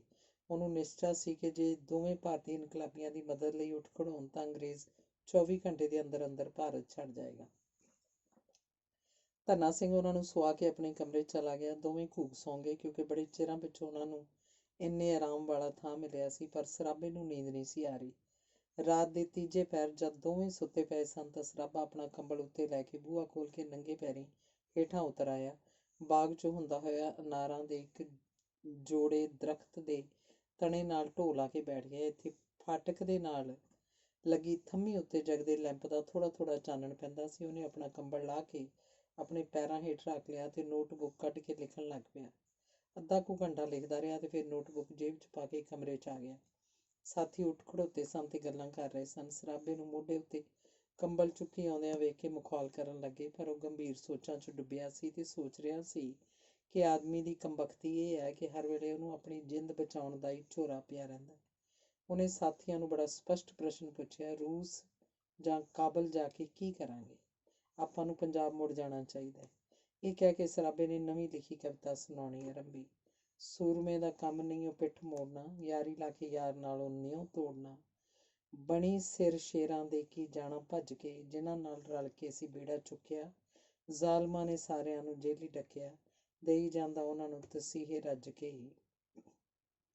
ਬਣੀ ਸਿਰ ਸ਼ੇਰਾਂ ਦੇ ਕੀ ਜਾਣਾ ਭੱਜ ਕੇ। ਹੋ ਗਿਆ ਪੰਜਾਬੀਆ ਕੀ ਤੇਰੀ ਸ਼ਾਨ ਨੂੰ, ਜੰਮਿਓ ਨਕਾਰਿਆ ਕੀ ਅੰਨ ਖਾਣ ਨੂੰ। ਭੱਜ ਆਇਓ ਰੰਨਾਂ ਵਾਂਗ ਮੂੰਹ ਕੱਜ ਕੇ, ਬਣੀ ਸਿਰ ਸ਼ੇਰਾਂ ਦੇ ਕੀ ਜਾਣਾ ਭੱਜ ਕੇ। ਉੱਠ ਤਾਂ ਪੰਜਾਬ ਨੂੰ ਮੁਹਾਰਾ ਮੋੜੀਏ, ਜਾਏ ਕੇ ਫਰੰਗੀ ਦੀਆਂ ਜੇਲਾਂ ਤੋੜੀਏ। ਮੌਤ ਨਾਲ ਫੇਰੇ ਲਈ ਲਾੜਾ ਸੱਜ ਕੇ, ਬਣੀ ਸਿਰ ਸ਼ੇਰਾਂ ਦੇ ਕੀ ਜਾਣਾ ਭੱਜ ਕੇ। ਜਦ ਸਾਥੀਆਂ ਨੇ ਕਵਿਤਾ ਦੀ ਪ੍ਰਸ਼ੰਸਾ ਕੀਤੀ ਤਾਂ ਸਰਾਭੇ ਨੇ ਕਿਹਾ, ਮੈਂ ਇੱਕ ਕਵੀ ਦਰਬਾਰ ਲਈ ਨਹੀਂ ਲਿਖੀ ਜਿਵੇਂ ਤੁਸੀਂ ਸਮਝਦੇ ਹੋ, ਨਾ ਹੀ ਦਿਲ ਪਰਚਾਵੇ ਲਈ ਲਿਖੀ ਹੈ। ਮੈਂ ਤਾਂ ਕੁਝ ਫੈਸਲੇ ਕਰਨ ਲਈ ਲਿਖੀ ਹੈ। ਇਹ ਠੀਕ ਹੈ ਕਿ ਸਾਡੇ ਚੌਂਈ ਪਾਸੇ ਹਨੇਰਾ ਹੈ, ਹਨੇਰਾ ਏ, ਪਰ ਇਹਦਾ ਇਹ ਭਾਵ ਨਹੀਂ ਕਿ ਅਸੀਂ ਮਹੀਨਿਆਂ ਬੱਧੀ ਥੱਲਾ ਮਾਰੀ ਰੱਖੀਏ। ਨਾਲੇ ਕਾਬਲ ਪਹੁੰਚ ਕੇ ਕੀ ਕਰਾਂਗੇ? ਮੈਂ ਕਹਿੰਦਾ ਆਦਮੀ ਬੇਸ਼ੱਕ ਮਰ ਜਾਏ, ਪਰ ਉਹਦੀ ਕੁਵਤ ਇਰਾਦੀ ਨਹੀਂ ਮਰਨੀ ਚਾਹੀਦੀ। ਨਿਸ਼ਾਨੇ ਤੋਂ ਲਾਂਭੇ ਨਹੀਂ ਹੋਣਾ ਚਾਹੀਦਾ। ਮੰਨ ਲਓ ਸਾਨੂੰ ਪੰਜਾਬ ਪਹੁੰਚਦੇ ਹੀ ਫਾਹੇ ਲਾ ਦਿੱਤਾ ਜਾਂਦਾ, ਫਿਰ ਕੀ ਹੋਇਆ? ਹੁਣ ਕਿਹੜੇ ਅਸੀਂ ਜਿਉਂਦੇ ਹਾਂ? ਜੇ ਮਰਨਾ ਹੀ ਹੈ ਤੇ ਕਿਉਂ ਭੰਗਦੇ ਭਾੜੇ ਮਰੀਏ? ਸ਼ੇਰਾਂ ਵਾਲੀ ਮੌਤ ਕਿਉਂ ਨਾ ਮਰੀਏ? ਜੇਲ੍ਹਾਂ ਤੋੜ ਕੇ ਸਾਥੀਆਂ ਨੂੰ ਆਜ਼ਾਦ ਕਰਾਈਏ, ਫੌਜੀਆਂ ਨੂੰ ਨਵੇਂ ਸਿਰਿਓਂ ਜਥੇਬੰਦ ਕਰੀਏ, ਗੱਦਾਰਾਂ ਨੂੰ ਖਤਮ ਕਰੀਏ। ਇਉਂ ਸਰਾਭੇ ਨੇ ਦੋਹਾਂ ਨੂੰ ਵੀ ਸਹਿਮਤ ਕਰ ਲਿਆ ਤੇ ਉਹ ਇਹ ਵੀ ਦੱਸਿਆ ਕਿ ਉਹਨੇ 3 ਕੁ ਪੇਟੀਆਂ ਲੁਕੋ ਕੇ ਰੱਖੀਆਂ ਹੋਈਆਂ ਹਨ। ਸ਼ਿਕਰਿਆਂ ਦੇ ਮਿਲਣ ਦੀ ਵੀ ਆਸ ਹੈ। ਦੋਵੇਂ ਸਰਾਭੇ ਦੀਆਂ ਗੱਲਾਂ ਨਾਲ ਮੁੜ ਚੜ੍ਹਦੀਆਂ ਕਲਾਂ 'ਚ ਆ ਗਏ। ਜਗਤ ਸਿੰਘ ਨੇ ਇੱਕ ਅਰਦਲੀ ਰਾਹੀਂ ਵਿਲਾਇਤੀ ਕੁੱਕੜੀ ਦੇ ਆਂਡੇ ਮਿਲਣ ਦੀ ਆਸ ਦਵਾਈ। ਇਹ ਵੀ ਸਰਬਸੰਮਤੀ ਨਾਲ ਫੈਸਲਾ ਹੋਇਆ ਕਿ ਮੀਆਂ ਮੀਰ ਦੀ ਥਾਂ ਸਰਗੋਧੇ ਜਾਇਆ ਜਾਵੇ। ਉੱਥੇ ਸ਼ਾਇਦ ਮਥੁਰਾ ਸਿੰਘ ਦਾ ਵੀ ਕੁਝ ਪਤਾ ਲੱਗ ਸਕੇ। ਸਰਾਭਾ ਖੁਸ਼ੀ 'ਚ ਗਾਉਣ ਲੱਗ ਪਿਆ। ਸ਼ੇਰਾਂ ਵਾਲਾ ਰੂਪ ਧਾਰ ਗੱਜੀਏ ਮੈਦਾਨ ਵਿੱਚ, ਕੱਢੀਏ ਬੁਖਾਰ ਮਾਰ ਬਾਂਦਰਾਂ ਦੀ ਧਾੜ ਨੂੰ, ਢੂੰਡਿਆ ਨਾ ਲੱਭੂ ਕਿਤੇ ਗੋਰਿਆਂ ਦਾ ਖੁਰਾ ਖੋਜ, ਕੱਢਾਂਗੇ ਮਿਆਨ ਵਿੱਚੋਂ ਜਦੋਂ ਤਲਵਾਰ ਨੂੰ। ਇੰਨੇ ਨੂੰ ਨੌਕਰ ਨੇ ਆ ਕੇ ਕਿਹਾ, ਚਾਹ ਤਿਆਰ ਹੈ। ਸਵੇਰੇ ਮੇਜ਼ਬਾਨ ਨੂੰ ਪਤਾ ਲੱਗਾ ਕਿ ਮਹਿਮਾਨਾਂ ਨੇ ਆਪਣਾ ਫੈਸਲਾ ਬਦਲ ਲਿਆ। ਉਹਨੇ ਵਰਜਨ ਦਾ ਯਤਨ ਕੀਤਾ, ਪਰ ਉਹ ਨਾ ਮੰਨੇ। ਧੰਨਾ ਸਿੰਘ ਨੇ ਪੈਸੇ ਟਕੇ ਦੀ ਵੀ ਮਦਦ ਕੀਤੀ ਤੇ ਆਪਣਾ ਇੱਕ ਇਤਬਾਰੀ ਪਠਾਨ ਨਾਲ ਭੇਜਿਆ, ਜਿਹੜਾ ਉਹਨਾਂ ਨੂੰ ਰਾਵਲਪਿੰਡੀ ਪਹੁੰਚਾ ਕੇ ਰੇਲ 'ਤੇ ਸਵਾਰ ਕਰਾ ਕੇ ਆਵੇ। ਉਹਨਾਂ ਦਿਨਾਂ 'ਚ ਲੜਾਈ ਕਾਰਨ ਮੇਲ, ਐਕਸਪ੍ਰੈਸ ਤੇ ਪੈਸੰਜਰ ਸਭ ਗੱਡੀਆਂ ਰੰਗਰੂਟਾਂ ਤੇ ਫੌਜੀਆਂ ਨਾਲ ਭਰੀਆਂ ਜਾਂਦੀਆਂ ਸਨ। ਆਮ ਮੁਸਾਫਰਾਂ ਨੂੰ ਚੜ੍ਹਨ ਨਹੀਂ ਸੀ ਦਿੰਦੇ। ਪਲੇਟਫਾਰਮਾਂ ਉੱਤੇ ਫੌਜੀਆਂ ਦੀ ਲੁੱਟ ਤੋਂ ਡਰਦਿਆਂ ਫੇਰੀ ਵਾਲਾ ਵੀ ਕੋਈ ਟਾਵਾਂ-ਟਾਵੇਂ ਹੀ ਦਿਖਾਈ ਦਿੰਦਾ ਸੀ, ਕਿਉਂਕਿ ਰੰਗਰੂਟ ਹਰ ਛਾਬੜੀ ਵਾਲੇ ਨੂੰ ਲੁੱਟ ਲੈਂਦੇ ਸਨ। ਇਉਂ ਹੀ ਕੁਲੀਆਂ, ਬੱਘੀਆਂ ਤੇ ਟਾਂਗੇ ਵਾਲਿਆਂ ਦਾ ਹਾਲ ਸੀ। ਇਹ ਫੌਜੀ ਲੋਕ ਬਹੁਤ ਬੁਰਾ ਕਰਦੇ ਸਨ। ਸਮਾਨ ਚੁਕਾ ਲੈਂਦੇ ਤੇ ਪੈਸੇ ਦੇਣ ਦੀ ਥਾਂ ਬਲੱਡੀ ਫੂਲ, ਗੋਰੇਸ਼ਾਹੀ ਗਾਲਾਂ ਕੱਢਣ ਲੱਗ ਪੈਂਦੇ। ਇਹ ਤਿੰਨੇ ਮੁਸਾਫਰ ਹਿੰਦੂਆਨਾ ਹੁਲੀਏ 'ਚ 27 ਫਰਵਰੀ 1915 ਨੂੰ ਦਿੱਲੀ ਐਕਸਪ੍ਰੈਸ ਦੇ ਇੱਕ ਡੱਬੇ 'ਚ ਚੜ੍ਹ ਕੇ ਇੱਕ ਨੁੱਕਰੇ ਬੈਠ ਗਏ। ਡੱਬੇ 'ਚ ਰੰਗਰੂਟਾਂ ਨੇ ਕਾਂਵਾਂ ਰੌਲੀ ਪਾਈ ਸੀ। ਇਹ ਆਪਣੀਆਂ ਗੱਲਾਂ 'ਚ ਰੁੱਝੇ ਸਨ। ਸੀਤਰਾਮ ਟੁੰਡੀ ਲਾਟ ਨੇ ਸਰਾਭੇ ਨੂੰ ਪੁੱਛਿਆ, ਭਲਾ ਕਿੰਨੇ ਕੁ ਸ਼ਿਕਰੇ ਹੋਣਗੇ ਤੇਰੇ ਉਸ ਕੁਝ ਲੱਗਦੇ ਕੋਲ? ਕਾਫੀ ਏ ਚਾਚਾ, ਪਰ ਸਵਾਲ ਤਾਂ ਸ਼ਿਕਰੇਬਾਜ਼ਾਂ ਨੂੰ ਢੂੰਡਣ ਦਾ ਏ। ਉਹਦੇ ਪਿੰਡ ਦਾ ਨਾਂ ਯਾਦ ਈ? ਟੁਡਿਆਲ। ਉਹ ਤਾਂ ਜਿਹੜੇ ਸਟੇਸ਼ਨ ਭੱਲੋਵਾਲ ਅਸਾਂ ਉਤਰਨਾ, ਉੱਥੋਂ ਛੋਟੇ 4-5 ਸਟੇਸ਼ਨਾਂ ਤੋਂ ਵੱਧ ਨਹੀਂ ਹੋਣਾ। ਪਰ ਬਿਨਾਂ ਵਾਕਫੀ ਤੋਂ ਮੈਂ ਸੋਚਣਾ ਕਿਕਣ ਅਸੀਂ ਮਤਲਬ ਸਾਰਾਂਗੇ। ਭੱਲੋਵਾਲ 'ਚ ਮੇਰਾ ਜਮਾਤੀ ਮਾਸਟਰ ਦਲੀਪ ਸਿੰਘ ਹੈ। ਉਹ ਪਾਰਟੀ ਦਾ ਹੈਲਪਰ ਹੈ। ਉਹ ਸਾਡੀ ਮੁਸ਼ਕਿਲ ਹੱਲ ਕਰ ਦੇਵੇਗਾ। ਦਲੀਪ ਸਿੰਘ 26 ਕੁ ਵਰ੍ਹਿਆਂ ਦਾ, ਖੂਬ ਕਰੜੇ ਅੰਗਾਂ ਵਾਲਾ ਗੱਭਰੂ ਸੀ। ਰੰਗ ਨਿੱਖਰਵਾਂ, ਸੁਭਾਅ ਦਾ ਖੁੱਲ੍ਹਾ ਡੁੱਲ੍ਹਾ, ਜ਼ੁਬਾਨ ਦਾ ਮਿੱਠਾ, ਦਾੜ੍ਹੀ ਬੰਨ੍ਹ ਕੇ ਰੱਖਦਾ ਸੀ। ਸਰਾਭਾ ਤੇ ਦਲੀਪ ਸਿੰਘ ਲੁਧਿਆਣੇ ਸਕੂਲ 'ਚ ਪੜ੍ਹਦੇ ਸਨ। ਸਕੂਲ ਤੋਂ ਬਾਅਦ ਦਲੀਪ ਸਿੰਘ ਨੇ ਸਕੂਲ ਦੀ ਨੌਕਰੀ ਕਰ ਲਈ ਤੇ ਸਰਾਭਾ ਅਮਰੀਕਾ ਚਲਾ ਗਿਆ। ਦੋਹਾਂ ਦਾ ਚਿੱਠੀ ਪੱਤਰ ਚੱਲਦਾ ਰਿਹਾ। ਜਦ 1914 'ਚ ਸਰਾਭਾ ਦੇਸ਼ ਮੁੜਿਆ ਸੀ ਤਾਂ ਦਲੀਪ ਸਿੰਘ ਦੇ ਕਹੇ ਉਹਨੂੰ ਇੱਥੇ ਮਿਲਣ ਆਇਆ ਸੀ। ਉਦਣ ਤੋਂ ਹੀ ਇਨਕਲਾਬੀ ਸਾਹਿਤ ਵੰਡਣ ਤੇ ਗੁਪਤ ਢੰਗ ਨਾਲ ਵਿਦਿਆਰਥੀਆਂ 'ਚ ਪ੍ਰਚਾਰ ਕਰਨ ਦਾ ਜੁਮਾ ਲੈ ਲਿਆ ਸੀ। ਇਸ ਲਈ ਇਹ ਪਿੰਡ ਸਰਾਭੇ ਦਾ ਵੇਖਿਆ ਹੋਇਆ ਸੀ, ਜਿਸ ਕਰਕੇ ਪਿੰਡ ਲੱਭਣ 'ਚ ਕੋਈ ਔਖਿਆਈ ਨਾ ਹੋਈ। ਦਲੀਪ ਸਿੰਘ ਦਾ ਛੋਟਾ ਜਿਹਾ ਘਰ ਸੀ। 3 ਕਮਰੇ, ਇੱਕ ਰਸੋਈ। ਕਮਰਿਆਂ ਦੀਆਂ ਛੱਤਾਂ ਨੀਵੀਆਂ ਸਨ। ਪਿਛਵਾੜੇ ਬਾਗ, ਇੱਕ ਪਾਸੇ ਇਰਾਈਨ ਦਾ ਘਰ, ਇੱਕ ਪਾਸੇ ਮਜ਼ਦੂਰ ਦਾ। ਉਹਦੀ ਪਤਨੀ ਪੇਕੇ ਗਈ ਹੋਈ ਸੀ। ਭਾਵੇਂ ਸਰਾਭੇ ਦੇ ਸਾਥੀ ਉਹਨੇ ਪਹਿਲਾਂ ਨਹੀਂ ਸਨ ਵੇਖੇ ਹੋਏ, ਪਰ ਅੱਧੇ ਘੰਟੇ 'ਚ ਮੁੱਦਤਾਂ ਦੇ ਵਾਕਫਾਂ ਵਾਂਗ ਘੁਲ ਮਿਲ ਗਏ। ਪ੍ਰਾਹੁਣੇ ਕਾਫੀ ਥੱਕੇ ਹੋਏ ਸਨ। ਝਟਪਟ ਰੋਟੀ ਖਵਾ ਕੇ ਉਹਨਾਂ ਨੂੰ ਬਿਸਤਰਿਆਂ 'ਚ ਲਟਾ ਦਿੱਤਾ। ਕੁਝ ਸਮਾਂ ਆਰਾਮ ਕਰਨ ਤੋਂ ਬਾਅਦ ਉਹ ਤਾਜ਼ਾ ਦਮ ਹੋ ਗਏ ਤੇ ਦਲੀਪ ਸਿੰਘ ਨੂੰ ਆਪਣੇ ਆਉਣ ਦਾ ਮਨੋਰਥ ਦੱਸਿਆ ਤੇ ਦਲੀਪ ਸਿੰਘ ਦੇ ਜ਼ਿੰਮੇ ਡਿਊਟੀ ਲਾਈ ਕਿ ਦਿਨ ਚੜ੍ਹਦਿਆਂ ਹੀ ਅੜਦਲੀ ਬੂੜ ਸਿੰਘ ਨੂੰ ਖਬਰ ਕਰੇ ਕਿ ਉਹਦਾ ਦੋਸਤ 2 ਸਾਥੀਆਂ ਸਮੇਤ ਉਹਨੂੰ ਮਿਲਣਾ ਚਾਹੁੰਦਾ ਹੈ, ਤੇ ਮਿਲਣ ਦਾ ਮਤਲਬ ਹੀ ਦੱਸ ਦਿੱਤਾ। ਤੇ ਫਿਰ ਦਲੀਪ ਸਿੰਘ ਨੇ ਦੱਸਿਆ ਕਿ ਉਹ ਡਾਕਟਰ ਮਥੁਰਾ ਸਿੰਘ ਨੂੰ ਜਾਣਦਾ ਹੈ ਤੇ ਉਹਨੇ ਇਹ ਵੀ ਸੁਣਿਆ ਕਿ ਉਹਦੀ ਇੱਕ ਲੜਕੀ ਹੀ ਆਪਣੇ ਪਿਓ ਦੀ ਰਾਜ਼ਦਾਨ ਹੈ। ਕੋਸ਼ਿਸ਼ ਕਰਨ ਤੇ ਉਹ ਤੋਂ ਸਾਰਾ ਪਤਾ ਲੱਗ ਸਕਦਾ ਹੈ। ਜਦ ਉਸ ਕੁੜੀ ਤੀਕ ਪੁੱਜਣ ਦਾ ਪ੍ਰਸ਼ਨ ਉੱਠਿਆ ਤਾਂ ਦਲੀਪ ਸਿੰਘ ਨੇ ਆਪਣੇ ਸ਼ਾਗਿਰਦ ਸੁਦਰਸ਼ਨ ਦੀ ਭੈਣ ਰਘਬੀਰ ਬਾਬਤ ਦੱਸਿਆ ਕਿ ਉਹਦੇ ਨਾਨਕੇ ਟੁਡਿਆਲ ਹਨ। ਤਿੰਨੇ ਮਖੌਲ ਕਰਨ ਲੱਗ ਪਏ। ਦਲੀਪ ਸਿੰਘ ਨੂੰ ਕਿਹਾ ਕਿ ਲੜਕੀ ਤਾਂ ਮੈਂ ਵੀ ਨਹੀਂ ਵੇਖੀ, ਪਰ ਜੋ ਉਹਦੇ ਭਰਾ ਤੋਂ ਉਸ ਬਾਬਤ ਸੁਣਿਆ, ਉਹ ਤੋਂ ਮੈਨੂੰ ਪੱਕਾ ਇਹ ਨਿਸ਼ਚਾ ਹੈ ਕਿ ਉਹ ਜ਼ਰੂਰ ਸਾਡਾ ਕੰਮ ਕਰ ਸਕੇਗੀ। ਇਸ ਤੋਂ ਬਾਅਦ ਉਹਨੇ ਰਘਬੀਰ ਬਾਬਤ ਵਿਸਥਾਰ ਨਾਲ ਦੱਸਿਆ। ਤਿੰਨੇ ਸਹਿਮਤ ਹੋ ਗਏ। ਫਿਰ ਤਿੰਨਾਂ ਨੇ ਇਹ ਇਤਰਾਜ਼ ਕੀਤਾ, ਜਿਵੇਂ ਤੂੰ ਆਪ ਦੱਸਿਆ ਕਿ ਉਹਨਾਂ ਦਾ ਪਿਓ ਪੱਕਾ ਝੋਲੀ ਚੁੱਕ ਤੇ ਅੰਗਰੇਜ਼ਾਂ ਦਾ ਪੱਕਾ ਮੁਰੀਦ ਏ, ਤੇ ਫਿਰ ਤੂੰ ਆਪ ਦੱਸ ਇਹੋ ਜਿਹੇ ਪਿਓ ਦੀ ਔਲਾਦ ਤੇ ਕਿੰਨਾ ਕੁ ਇਤਬਾਰ ਕੀਤਾ ਜਾ ਸਕਦਾ। ਅਸੀਂ ਉਹਦਾ ਇਮਤਿਹਾਨ ਲਏ ਬਿਨਾਂ ਉਹਨੂੰ ਐਡੀ ਵੱਡੀ ਭੇਦ ਭਰੀ ਜ਼ਿੰਮੇਵਾਰੀ ਨਹੀਂ ਦੇ ਸਕਦੇ। ਇਸ ਤੇ ਦਲੀਪ ਸਿੰਘ ਨੇ ਕਿਹਾ ਕਿ ਉਹ ਸਵੇਰੇ ਹਰਨਪੁਰ ਚਲਾ ਜਾਏਗਾ।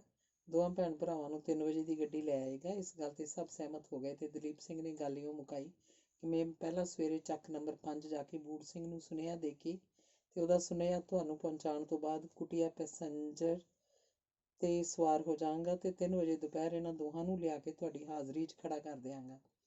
ਮੈਂ ਤੁਹਾਡੇ ਨਾਲ ਮੁਤਫਿਕ ਹਾਂ ਕਿ ਇਸ ਕਿਸਮ ਦੇ ਕੰਮਾਂ 'ਚ ਜਿੰਨੀ ਵੀ ਪੁਣ ਛਾਣ ਕੀਤੀ ਜਾਏ ਥੋੜ੍ਹੀ ਏ। ਮੈਂ ਵਿਚਲੀ ਗੱਲ ਨਹੀਂ ਦੱਸਾਂਗਾ ਉਹਨਾਂ ਨੂੰ। ਸੁਆਦੀ ਨੀਂਦ ਮਗਰੋਂ ਜਦੋਂ ਉੱਠੇ ਤਾਂ ਦਲੀਪ ਸਿੰਘ ਲਾਗਲੀ ਕੁਰਸੀ 'ਤੇ ਬੈਠਾ ਸੀ। ਦਲੀਪ ਸਿੰਘ ਨੇ ਦੱਸਿਆ, ਮੈਂ ਘੋੜੀ ਪਾਲ ਤੋਂ ਹੋ ਆਇਆ। ਉਸ ਕਿਹਾ ਕਿ ਰਾਤੀ ਹਨੇਰੇ ਪਏ ਤਿੰਨੇ ਆ ਜਾਣ, ਅੰਨ ਪਾਣੀ ਉਸ ਪਾਸ ਛਕਣ। ਉਸ ਭਰੋਸਾ ਦਵਾਇਆ ਕਿ ਜਿਸ ਲਈ ਇੱਥੇ ਆਏ ਨੇ ਉਹ ਇੱਥੋਂ ਮਿਲ ਜਾਏਗਾ। ਨਾਲੇ ਉਹਦਾ ਮਾਲਕ ਰਸਾਲਦਾਰ ਗੰਡਾ ਸਿੰਘ ਵੀ ਉਹਨਾਂ ਦਾ ਮਦਦਗਾਰ ਬਣ ਚੁੱਕਾ ਹੈ। ਸਭ ਕੁਝ ਸਾਂਭ ਕੇ 11:15 ਦੀ ਗੱਡੀ ਜਾ ਸਕਣਗੇ। ਦਲੀਪ ਸਿੰਘ ਚਾਹ ਤੇ ਨਾਸ਼ਤੇ ਦੀ ਸਾਰੀ ਸਮੱਗਰੀ ਦਾ ਪ੍ਰਬੰਧ ਕਰਕੇ ਚਲਾ ਗਿਆ। ਜਗਤ ਸਿੰਘ ਨੇ ਚਾਹ ਦੇ ਪਰੌਂਠੇ ਬਣਾਏ। ਸਾਰਿਆਂ ਨੇ ਰੱਜ ਕੇ ਖਾਧੇ। ਫਿਰ ਜੰਦਰਾ ਲਾ ਕੇ ਦਲੀਪ ਸਿੰਘ ਦੇ ਕਹਿਣ ਅਨੁਸਾਰ ਚਾਬੀ ਬਾਹਰ ਆਲੇ 'ਚ ਰੱਖ ਕੇ ਬਾਹਰ ਬਾਗ 'ਚ ਚਲੇ ਗਏ ਤੇ ਉੱਥੇ ਜਾ ਕੇ ਮਹਿਫਲ ਲਾ ਲਈ। ਟੁੰਡੀ ਲਾਟ ਤੇ ਸਰਾਭਾ ਦੋਵੇਂ ਸ਼ਾਇਰ ਸਨ ਤੇ ਉਸਤਾਦ ਸ਼ਾਗਿਰਦ ਵੀ ਸਨ। ਜਗਤ ਸਿੰਘ ਦੇ ਸੁਝਾਅ ਅਨੁਸਾਰ ਉਰਦੂ ਦੀ ਮਹਿਫਲ ਦਾ ਫੈਸਲਾ ਹੋਇਆ। ਟੁੰਡੀ ਲਾਟ ਨੇ ਮਾੜੀ ਮੋਟੀ ਨਾਂਹ ਨੁੱਕਰ ਤੋਂ ਬਾਅਦ ਨਜ਼ਮ ਬੋਲਣੀ ਸ਼ੁਰੂ ਕੀਤੀ। लगता नहीं है जी मेरा उजड़े दयार में, किसकी बनी है आलमे ना पायदार में, कह दो इन हसरतों से कहीं और जा बसें, इतनी जगह कहाँ है दिले दागदार में। उम्र दराज मांग कर लाए थे 4 दिन, 2 आरज़ू में कट गए 2 इंतजार में, है कितना बदनसीब ज़फ़र दफन के लिए 2 गज ज़मीं भी ਮਿਲ ਨਾ ਸਕੀ ਕੂਏ ਯਾਰ ਮੇ। ਸਰਾਭਾ ਪਹਿਲਾਂ ਗੁੰਮਸੁੰਮ ਰਿਹਾ, ਪੁੱਛਣ ਤੇ ਕਹਿਣ ਲੱਗਾ, ਚਾਚਾ ਕਿਤੇ ਜ਼ਫਰ ਵਾਂਗ ਤੂੰ ਵੀ ਜ਼ਿੰਦਗੀ ਤੋਂ ਆਵਾਜ਼ਾਰ ਤਾਂ ਨਹੀਂ ਹੋ ਗਿਆ? ਲੈ ਬੈਠਾ ਏ ਮਜਨੂਆਂ ਵਾਲੇ ਮਰਸੀਏ। ਜਦ ਟੁੰਡੀ ਲਾਟ ਨੇ ਕਿਹਾ ਜ਼ਫਰ ਸੰਨ 57 ਦੇ ਗਦਰ ਦਾ ਮੋਢੀ ਹਿੰਦੁਸਤਾਨ ਦਾ ਅਖੀਰਲਾ ਬਾਦਸ਼ਾਹ ਤੇ ਉਰਦੂ ਦਾ ਮੰਨਿਆ ਹੋਇਆ ਸ਼ਾਇਰ ਸੀ ਤਾਂ ਸਰਾਭਾ ਭੜਕ ਉੱਠਿਆ। ਮੰਨਿਆ ਕਿ ਅੰਗਰੇਜ਼ਾਂ ਨੇ ਗਦਰ ਦੇ ਜੁਰਮ ਵਿੱਚ ਉਹਨੂੰ ਜਲਾਵਤਨ ਕੀਤਾ ਤੇ ਉਹਦੇ ਪੁੱਤਾਂ ਭਤੀਜਿਆਂ ਨੂੰ ਫਾਹੇ ਦਿੱਤਾ ਸੀ, ਪਰ ਹਕੀਕਤ ਵਿੱਚ ਨਾ ਤਾਂ ਉਹ ਇਨਕਲਾਬੀ ਸੀ ਤੇ ਨਾ ਹੀ ਹਿੰਦੁਸਤਾਨ ਦਾ ਬਾਦਸ਼ਾਹ ਸੀ। ਉਹ ਕੇਵਲ ਸ਼ਤਰੰਜੀ ਬਾਦਸ਼ਾਹ ਸੀ। ਇਨਕਲਾਬ ਦਾ ਝੰਡਾ ਉਸ ਆਪ ਨਹੀਂ ਸੀ ਚੁੱਕਿਆ, ਬਲਕਿ ਬਦੋਬਦੀ ਉਹਦੇ ਮੋਢਿਆਂ ਨਾਲ ਬੰਨ੍ਹ ਦਿੱਤਾ ਗਿਆ ਸੀ। ਜੇ ਇਨਕਲਾਬੀ ਮੰਨ ਵੀ ਲਿਆ ਜਾਏ ਤਾਂ ਵੀ ਇਨਕਲਾਬੀ ਦੁਨੀਆ ਨੂੰ ਨਾਪਾਏਦਾਰ ਤੇ ਆਪਣੇ ਆਪ ਨੂੰ ਬਦਨਸੀਬ ਕਿਹਾ ਕਰਦਾ ਹੈ। ਇਉਂ ਉਹਨੇ ਸਾਬਤ ਕੀਤਾ ਕਿ ਉਹ ਇਨਕਲਾਬੀ ਨਹੀਂ, ਕਮਜ਼ੋਰ ਤੇ ਡਰਾਕਲ ਸ਼ਾਇਰ ਸੀ। ਜਦ ਸਾਥੀਆਂ ਨੇ ਕਿਹਾ ਕਿ ਅਸੀਂ ਕਿਹੜਾ ਸਟੇਜ 'ਤੇ ਬੋਲ ਰਹੇ ਹਾਂ, ਕੇਵਲ ਦਿਲ ਪਰਚਾ ਰਹੇ ਹਾਂ, ਤਾਂ ਸਰਾਭੇ ਨੇ ਨਿਧੜਕ ਹੋ ਕੇ ਕਿਹਾ ਕਿ ਮੈਨੂੰ ਦਿਲ ਪਰਚਾਵੇ ਲਈ ਵੀ ਰੋਂਦੂਆਂ ਵਾਲਾ ਕਲਾਮ ਚੰਗਾ ਨਹੀਂ ਲੱਗਦਾ। ਫਿਰ ਸਰਾਭੇ ਨੂੰ ਕੁਝ ਸੁਣਾਉਣ ਲਈ ਕਿਹਾ ਤਾਂ ਉਹਨੇ ਇਹ ਜੋਸ਼ ਇਨਕਲਾਬੀ ਸ਼ਾਇਰ ਨਹੀਂ ਪਰ ਜਿੰਦਾ ਦਿਲ ਜ਼ਰੂਰ ਹੈ ਤੇ ਰੋਂਦੂ ਇਨਕਲਾਬੀ ਵਾਲੀ ਗਜ਼ਲ ਦਾ ਕੜਾਕੇਦਾਰ ਜਵਾਬ ਵੀ ਹੈ, ਕਹਿ ਕੇ ਜੋਸ਼ ਮਲੀਹਾਵਾਦੀ ਦੀਆਂ ਕੁਝ ਤੁਕਾਂ ਸੁਣਾਈਆਂ।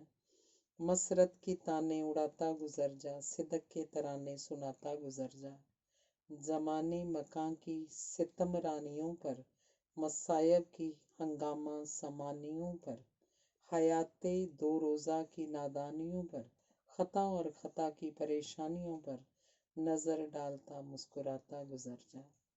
ये माना कि ये ज़िंदगी पुरअलम हो, ये माना कि ये ज़िंदगी सेजे गम हो, ये माना कि ये जिंदगी एक सितम है, ये माना कि ये जिंदगी गम ही गम है, सरो राम गम पे ठोकर लगाता गुजर जा। अगर हर बशर हो सताने पे मायल, अगर आसमां हो मिटाने पे मायल, अगर जिंदगी हो रुलाने पे मायल, अगर दहर हो रंग उड़ाने में मायल, तो इस कहर का रंग उड़ाता गुजर जा। जहाँ की रवश हो बहुत जालिमाना, रिया हर फसू हो दग हर फसाना, न कर फिर भी ये शिकवाए अहमकाना, कि आंखें दिखाता है तुझको जमाना, जमाने को आंखें दिखाता गुजर जा। यूं महफिल 3 ਵਜੇ ਖਤਮ ਕਰਕੇ ਉਹ ਮਾਸਟਰ ਦੇ ਘਰ ਵੱਲ ਮੁੜ ਪਏ। ਜਦ ਘਰ ਅੱਪੜੇ ਤਾਂ ਦਲੀਪ ਸਿੰਘ ਤੇ ਸੁਦਰਸ਼ਨ ਉੱਤੇ ਪੁੱਜ ਚੁੱਕੇ ਸਨ, ਪਰ ਜਿਹਨੂੰ ਉਹ ਵੇਖਣ ਲਈ ਕਾਹਲੇ ਸਨ ਉੱਥੇ ਨਹੀਂ ਸੀ। ਸੁੱਖ ਸਾਂਦ ਪੁੱਛਣ ਤੋਂ ਮਗਰੋਂ ਸਰਾਭੇ ਨੇ ਪੁੱਛਿਆ, ਆਈ ਨਹੀਂ ਉਹ ਕੁੜੀ? ਅਜੇ ਦਲੀਪ ਸਿੰਘ ਨੇ ਆ ਗਈ ਇਹ ਕਿਹਾ ਹੀ ਸੀ ਕਿ ਲੰਮੀ ਝੰਮੀ ਮੁਟਿਆਰ ਰਘਬੀਰ ਅੰਦਰ ਆ ਵੜੀ ਤੇ ਬਿਨਾਂ ਕਿਸੇ ਸੰਕੋਚ ਦੇ ਉਹਨੇ ਓਪਰੇ ਆਦਮੀਆਂ ਨੂੰ ਸਤਿ ਸ੍ਰੀ ਅਕਾਲ ਬੁਲਾਈ ਤੇ ਝਟ ਕਹਿਣ ਲੱਗੀ, ਮਾਸਟਰ ਹੋਰਾਂ ਮੈਨੂੰ ਦੱਸਿਆ ਸੀ ਕਿ ਤੁਸੀਂ ਤਿੰਨੇ ਚਾਹ ਦੇ ਅਮਲੀ ਹੋ, ਇਸ ਲਈ ਮੈਂ ਆਉਂਦਿਆਂ ਚਾਹ ਧਰਨ ਲਈ ਰਸੋਈ 'ਚ ਚਲੀ ਗਈ ਸੀ ਤਿੰਨੇ ਉਹਦੀਆਂ ਗੱਲਾਂ ਸੁਣ ਕੇ ਦੰਗ ਰਹਿ ਗਏ। ਉਹਨਾਂ ਨੇ ਤਾਂ ਸਮਝਿਆ ਸੀ ਇਹ ਪੇਂਡੂ ਕੁੜੀ ਸੰਗਾਊ ਡੁੰਨ ਵੱਟਾ ਜਿਹੀ ਹੋਏਗੀ, ਪਰ ਸੁਦਰਸ਼ਨ ਦੇ ਕਹਿਣ ਅਨੁਸਾਰ ਸ਼ੈਤਾਨ ਦੀ ਨਾਨੀ ਨਿਕਲੀ। ਇਹਦੀ ਪ੍ਰੌੜਤਾ ਟੁੰਡੀ ਲਾਲ ਨੇ ਇਉਂ ਕੀਤੀ, ਸਾਨੂੰ ਵੀ ਤਾਂ ਇੱਕ ਅਜਿਹੀ ਨਾਨੀ ਦੀ ਲੋੜ ਸੀ ਜਿਹੜੀ ਸ਼ੈਤਾਨ ਦੋਹਤਰਿਆਂ ਦੇ ਕੰਨ ਮਰੋੜ ਸਕਦੀ ਹੋਵੇ। ਰਘਬੀਰ ਰਸੋਈ 'ਚ ਚਾਹ ਬਣਾਉਣ ਲੱਗ ਪਈ ਤੇ ਸਮਾਂ ਥੋੜ੍ਹਾ ਹੋਣ ਕਰਕੇ ਸਾਰੇ ਰਸੋਈ 'ਚ ਪੁੱਜ ਗਏ ਤੇ ਉਹਦਾ ਇਮਤਿਹਾਨ ਲੈਣ ਲਈ ਸਰਾਬੇ ਨੂੰ ਕਿਹਾ ਗਿਆ।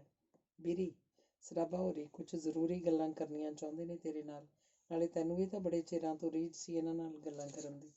ਉਹ ਨਿਡਰ ਹੋ ਕੇ ਸਰਾਬੇ ਨੂੰ ਕਹਿਣ ਲੱਗੀ, ਕਰੋ ਤੁਸੀਂ ਆਪਣਾ ਲੈਕਚਰ। ਉਹਦੀ ਅਚੱਕਤਾ ਤੇ ਦਲੇਰੀ ਦੇਖ ਕੇ ਸਰਾਬਾ ਇਉਂ ਮਹਿਸੂਸ ਕਰਨ ਲੱਗਾ ਜਿਵੇਂ ਉਹ ਇਮਤਿਹਾਨ ਲੈਣ ਨਹੀਂ, ਇਮਤਿਹਾਨ ਦੇਣ ਆਇਆ ਹੋਵੇ। ਰਘਬੀਰ ਚਾਹ ਵੀ ਬਣਾਈ ਜਾ ਰਹੀ ਸੀ ਤੇ ਸਰਾਬੇ ਦੀ ਹਰ ਗੱਲ ਦਾ ਬੜਾ ਕੱਟਵਾਂ ਉੱਤਰ ਵੀ ਦੇਈ ਜਾਂਦੀ ਸੀ। ਅੰਤ ਸਰਾਬੇ ਨੇ ਆਪਣੇ ਚਿੱਤੋਂ ਇੱਕ ਅਹਿਮ ਗੱਲ ਪੁੱਛ ਲਈ, ਆਪਣੀ ਜ਼ਿੰਦਗੀ ਨਾਲ ਤੇਰਾ ਕਿੰਨਾ ਕੁ ਮੋਹ ਏ? ਬਸ ਇੰਨੀ ਗੱਲ ਸੀ ਸਿਰਫ? ਇੰਨੀ ਛੋਟੀ ਗੱਲ ਨਹੀਂ ਹੈ ਬੀਰੀ, ਸਰਾਬੇ ਦੀ ਥਾਂ ਸੁਦਰਸ਼ਨ ਬੋਲਿਆ। ਸਰਾਬੇ ਹੋਰੀ ਆਪਣੇ ਆਪ ਕੋਲੋਂ ਕਿਉਂ ਨਹੀਂ ਪੁੱਛ ਲੈਂਦੇ ਇਸ ਸਵਾਲ ਦਾ ਜਵਾਬ? ਜ਼ਿੰਦਗੀ ਦੇ ਮੋਹ ਤੋਂ ਮੇਰੀ ਮੁਰਾਦ ਕੁਝ ਹੋਰ ਏ। ਤੂੰ ਔਖੇ ਇਮਤਿਹਾਨ 'ਚ ਪਾਸ ਹੋ ਸਕੇਂਗੀ, ਪਰ ਇਨਕਲਾਬ ਦੇ ਹੁਨਰ ਲਈ ਕੁਝ ਨਿਯਮ ਅਪਣਾਉਣੇ ਪੈਂਦੇ ਨੇ। ਤੁਹਾਡੇ ਘਰ 'ਚ ਦੋ ਕਿਸਮ ਦੀ ਮੁਤਜ਼ਾਦ ਜ਼ਹਿਨੀਅਤ ਕੰਮ ਕਰ ਰਹੀ ਹੈ ਤੇ ਤੈਨੂੰ ਮਾਪਿਆਂ ਦਾ ਘਰ ਛੱਡਣਾ ਪਏਗਾ। ਇਸ ਤੇ ਬੀਰੀ ਨੇ ਸਾਫ਼ ਇਨਕਾਰ ਕਰ ਦਿੱਤਾ ਕਿ ਆਪਣੇ ਬਾਪ ਦਾ ਘਰ ਨਹੀਂ ਛੱਡ ਸਕਦੀ। ਇਸ ਗੱਲ ਦੀ ਮੈਂ ਛੋਟ ਮੰਗਦੀ ਹਾਂ, ਪਰ ਹੋਰ ਜਿਵੇਂ ਮਰਜ਼ੀ ਅਜ਼ਮਾ ਕੇ ਪਰਖ ਸਕਦੇ ਹੋ। ਫਿਰ ਸਰਾਬੇ ਨੇ ਦੂਜਾ ਪ੍ਰਸ਼ਨ ਪੁੱਛਿਆ ਕਿ ਤੂੰ ਪਾਰਟੀ ਦੀ ਹੈਲਪਰ ਦੇ ਤੌਰ 'ਤੇ ਕੰਮ ਕਰ ਸਕਦੀ ਹੈ? ਇਹ ਤਾਂ ਮੇਰੀ ਚਿਰਾਂ ਦੀ ਖਾਹਿਸ਼ ਹੈ। ਹਾਂ, ਦੂਸਰੀ ਗੱਲ ਵੀ ਸੁਣ ਲੈ, ਸੁਣਾਓ, ਵਿਆਹ ਕਰਾ ਕੇ ਕਿਹੜਾ ਸਟੈਪ ਲਵੇਂਗੀ? ਇਹ ਪ੍ਰਸ਼ਨ ਪੁੱਛਣ ਤੋਂ ਪਹਿਲਾਂ ਤੁਸੀਂ ਆਪਣਾ ਉਹ ਜਵਾਬ ਚੇਤੇ ਕਰੋ ਜਿਹੜੇ ਤੁਸੀਂ ਪਾਰਟੀ 'ਚ ਦਾਖਲ ਹੋਣ ਸਮੇਂ ਲਾਲਾ ਜੀ ਨੂੰ ਦਿੱਤੇ ਸਨ। ਜੇ ਤੁਹਾਡੀ ਮੰਗਣੀ ਯਮਰਾਜ ਦੀ ਧੀ ਨਾਲ ਹੋ ਚੁੱਕੀ ਹੈ ਤੇ ਮੇਰੀ ਯਮਰਾਜ ਦੇ ਏਲਚੀ ਨਾਲ। ਜੇ ਤੁਹਾਡਾ ਮੰਗੇਤਰ ਦਾ ਨਾਮ ਮੌਤ ਹੈ ਤਾਂ ਮੇਰੇ ਵਿਹਾਜੂ ਦਾ ਨਾਂ ਯਮਦੂਤ ਹੈ। ਇਹ ਸੁਣ ਕੇ ਸਰਾਬੇ ਨੂੰ ਪੱਕਾ ਭਰੋਸਾ ਹੋ ਗਿਆ ਕਿ ਉਹਨਾਂ ਦਾ ਕੰਮ ਜ਼ਰੂਰ ਸਿਰੇ ਚੜ੍ਹੇਗੀ। ਉਹਨੂੰ ਨਾਨਕੀ ਜਾ ਕੇ ਡਾਕਟਰ ਮਥੁਰਾ ਸਿੰਘ ਦੀ ਧੀ ਨੂੰ ਮਿਲਣ ਲਈ ਕਿਹਾ ਗਿਆ। ਉਹਨੇ ਸਾਰਾ ਕੰਮ ਨਿਭਾਉਣ ਦਾ ਪੂਰਨ ਭਰੋਸਾ ਦਵਾਇਆ। ਉਸ ਤੋਂ ਸਰਾਬਾ ਇੰਨਾ ਖੁਸ਼ ਹੋਇਆ ਕਿ ਉਹਨੂੰ ਆਪਣਾ ਪਿਸਤੌਲ ਤੇ ਕੁਝ ਗੋਲੀਆਂ ਨਿਸ਼ਾਨੀ ਵਜੋਂ ਦਿੱਤੀਆਂ। ਰਘਬੀਰ ਪਿਸਤੌਲ ਲੈ ਕੇ ਬੜੀ ਖੁਸ਼ ਹੋਈ ਤੇ ਬੋਲੀ, ਡਰੋ ਨਾ, ਮੈਂ ਇਸ ਨਾਲ ਖੇਡਣਾ ਸਿੱਖ ਲਵਾਂਗੀ। ਮਾਸਟਰ ਦਲੀਪ ਸਿੰਘ ਬੜਾ ਡਰਦਾ ਸੀ ਕਿ ਉਹਨੂੰ ਧੁੜਕੂ ਲੱਗਾ ਸੀ ਕਿ ਕੁੜੀ ਆਉਣ ਨੂੰ ਤਿਆਰ ਹੋਵੇ ਜਾਂ ਨਾ। ਕੀ ਪਤਾ ਕੁੜੀ ਦਾ ਪਿਓ ਉਹਨੂੰ ਘਰੋਂ ਬਾਹਰ ਨਿਕਲਣ ਦੇਵੇ ਕਿ ਨਾ। ਪਰ ਦਲੀਪ ਸਿੰਘ ਨੂੰ ਕੋਈ ਔਖਿਆਈ ਨਾ ਆਈ, ਸਗੋਂ ਬੀਰੀ ਨੇ ਤਾਂ ਸਰਾਬੇ ਨੂੰ ਕੀਲ ਲਿਆ ਸੀ। ਭੈਣ ਭਰਾ ਦੋਵੇਂ ਜਦੋਂ ਘਰ ਪੁੱਜੇ ਤਾਂ ਅਜੇ ਸੁਖਦੇਵ ਸਿੰਘ ਆਪਣੇ ਦੌਰੇ ਤੋਂ ਨਹੀਂ ਸੀ ਮੁੜਿਆ, ਜਿਸ ਕਰਕੇ ਦੋਹਾਂ ਨੂੰ ਸੁੱਖ ਦਾ ਸਾਹ ਆਇਆ। ਦੋਵੇਂ ਭੈਣ ਭਰਾ ਬੀਰੀ ਦੇ ਜਿੰਮੇ ਲੱਗੇ ਕੰਮ ਨੂੰ ਸਿਰੇ ਚਾੜ੍ਹਨ ਲਈ ਇਉਂ ਸੋਚਣ ਲੱਗੇ, ਅਸੀਂ ਕਹਾਂਗੇ ਕਿ ਮਾਮੇ ਦੀ ਚਿੱਠੀ ਆਈ ਹੈ, ਉਹ ਬਿਮਾਰ ਹੈ ਤੇ ਉਹਨੇ ਬੀਰੀ ਨੂੰ ਆਪਣੀ ਟਹਿਲ ਸੇਵਾ ਲਈ ਸੱਦਿਆ। ਜੇ ਚਿੱਠੀ ਬਾਬਤ ਪੁੱਛਿਆ ਤਾਂ ਕਹਾਂਗੇ ਗੁਆਚ ਗਈ ਹੈ। ਸੁਦਰਸ਼ਨ ਨੇ ਸੁਝਾਅ ਦਿੱਤਾ ਕਿ ਮੈਂ ਕਹਾਂਗਾ ਕਿ ਮੈਂ ਭੱਲੋਵਾਲ ਇਮਤਿਹਾਨ ਦੀ ਤਿਆਰੀ ਕਰਨੀ ਹੈ ਤੇ ਪਿੱਛੇ ਬੀਰੀ ਨੂੰ ਇਕੱਲਿਆਂ ਛੱਡਣਾ ਠੀਕ ਨਹੀਂ, ਇਹਨੂੰ ਨਾਨਕੀ ਛੱਡਿਆ ਜਾਵੇ। ਇਉਂ ਆਪਣਾ ਕੰਮ ਧੁਰੇ ਚੜ੍ਹਨ ਦੀ ਵਿਉਂਤ ਬਣਾ ਕੇ ਬੀਰੀ ਚੌਂਕੇ ਚਲੀ ਗਈ ਤੇ ਸੁਦਰਸ਼ਨ ਪੜ੍ਹਾਈ 'ਚ ਲੱਗ ਗਿਆ। ਦੋਵੇਂ ਆਪਣੇ ਬਾਪੂ ਜੀ ਨੂੰ ਉਡੀਕਣ ਲੱਗ ਪਏ ਤਾਂ ਜੋ ਉਹਨਾਂ ਕੋਲੋਂ ਝਟਪਟ ਆਗਿਆ ਲੈ ਕੇ ਬੀਰੀ ਟੁਡਿਆਲ ਤੇ ਸੁਦਰਸ਼ਨ ਭੱਲੋਵਾਲ ਚਲਾ ਜਾਏ। ਐਨੇ ਨੂੰ ਦਲੀਪ ਸਿੰਘ ਆ ਗਿਆ ਤੇ ਉਹਨੇ ਬਹੁਤ ਬੁਰੀ ਖਬਰ ਸੁਣਾਈ ਕਿ ਰਾਤੀ ਤਿੰਨਾਂ ਨੂੰ ਗ੍ਰਿਫਤਾਰ ਕਰ ਲਿਆ ਗਿਆ। ਸਾਰਾ ਕੰਮ ਪੂਰੀ ਚੌਕਸੀ ਨਾਲ ਕੀਤਾ ਗਿਆ ਸੀ, ਪਰ ਪਤਾ ਨਹੀਂ ਬੂੜ ਸਿੰਘ ਦੀ ਅਕਲ ਤੇ ਕੀ ਪਰਦਾ ਪੈ ਗਿਆ, ਸਭ ਚੌੜ ਹੋ ਗਿਆ। ਕਿਹਨੇ ਗ੍ਰਿਫਤਾਰ ਕਰਾਇਆ? ਬੀਰੀ ਨੇ ਕੰਬਦੀ ਆਵਾਜ਼ ਨਾਲ ਪੁੱਛਿਆ। ਬੂੜ ਸਿੰਘ ਦੀ ਬੇਵਕੂਫੀ ਨੇ। ਉਹਨੇ ਰਸਾਲਦਾਰ ਗੰਡਾ ਸਿੰਘ ਦਾ ਇਤਬਾਰ ਕਰ ਲਿਆ ਤੇ ਉਹ ਪਹਿਲਾਂ ਹੀ ਇਸ ਮੌਕੇ ਦੀ ਟੋਹ 'ਚ ਸੀ। ਉਹਨੇ ਬੂੜ ਸਿੰਘ ਨੂੰ ਯਕੀਨ ਦਿਵਾਇਆ ਕਿ ਰਾਤੀ ਉਹ ਕਾਫੀ ਅਸਲਾ ਇਕੱਠਾ ਕਰ ਦੇਵੇਗਾ।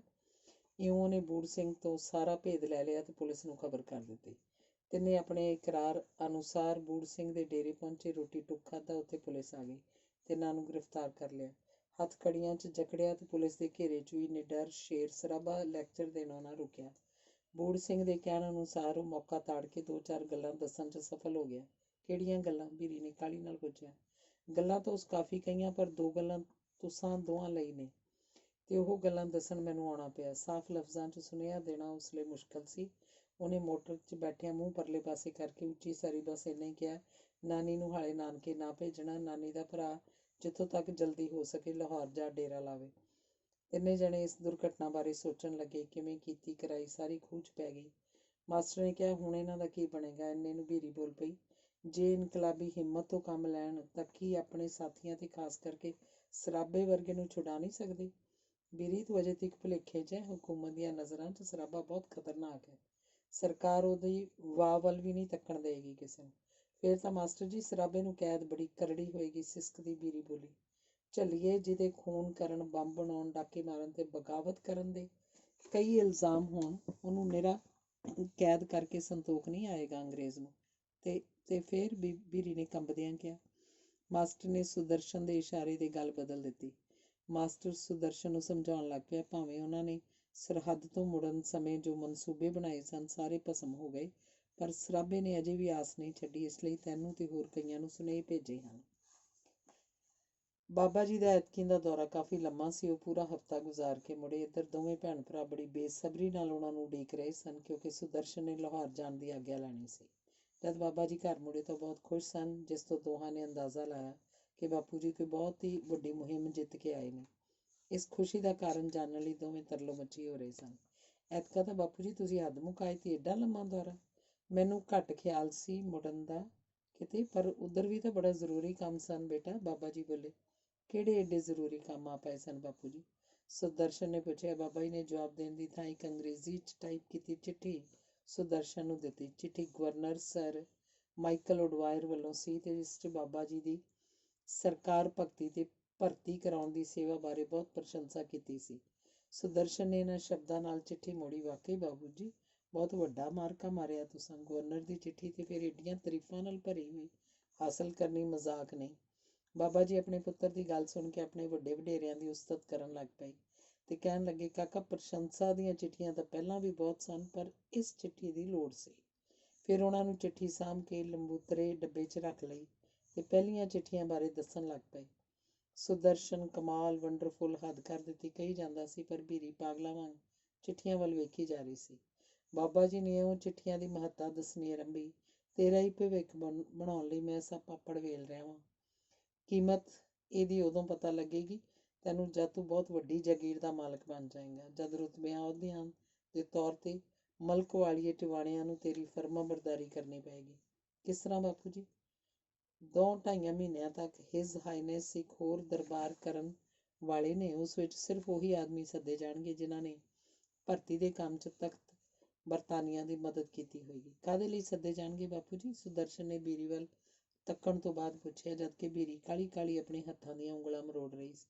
ਇਨਾਮ ਵੰਡਣ ਲਈ। ਹਾਈਨੈਸ ਲਾਇਲਪੁਰ ਜੇਹਲਮ ਦਰਿਆ ਦੇ ਪੱਛਮੀ ਕਿਨਾਰਿਆਂ ਲਾਗਲੀ ਜ਼ਮੀਨ ਦੀ ਮੁਰੱਬੇਬੰਦੀ ਕਰਕੇ ਮੁਰੱਬੇ ਇਨਾਮ ਦੇ ਤੌਰ ਤੇ ਵੰਡੇਗੀ। ਮੇਰੀ ਖਾਹਿਸ਼ ਹੈ ਸਾਨੂੰ ਜੇ ਕਦੇ ਆਪਣੇ ਜ਼ਿਲ੍ਹੇ 'ਚ ਜ਼ਮੀਨ ਮਿਲ ਜਾਏ ਤਾਂ ਘਰ ਵਿੱਚ ਹੀ 9 ਨਿਦਾਂ ਆ ਜਾਣ।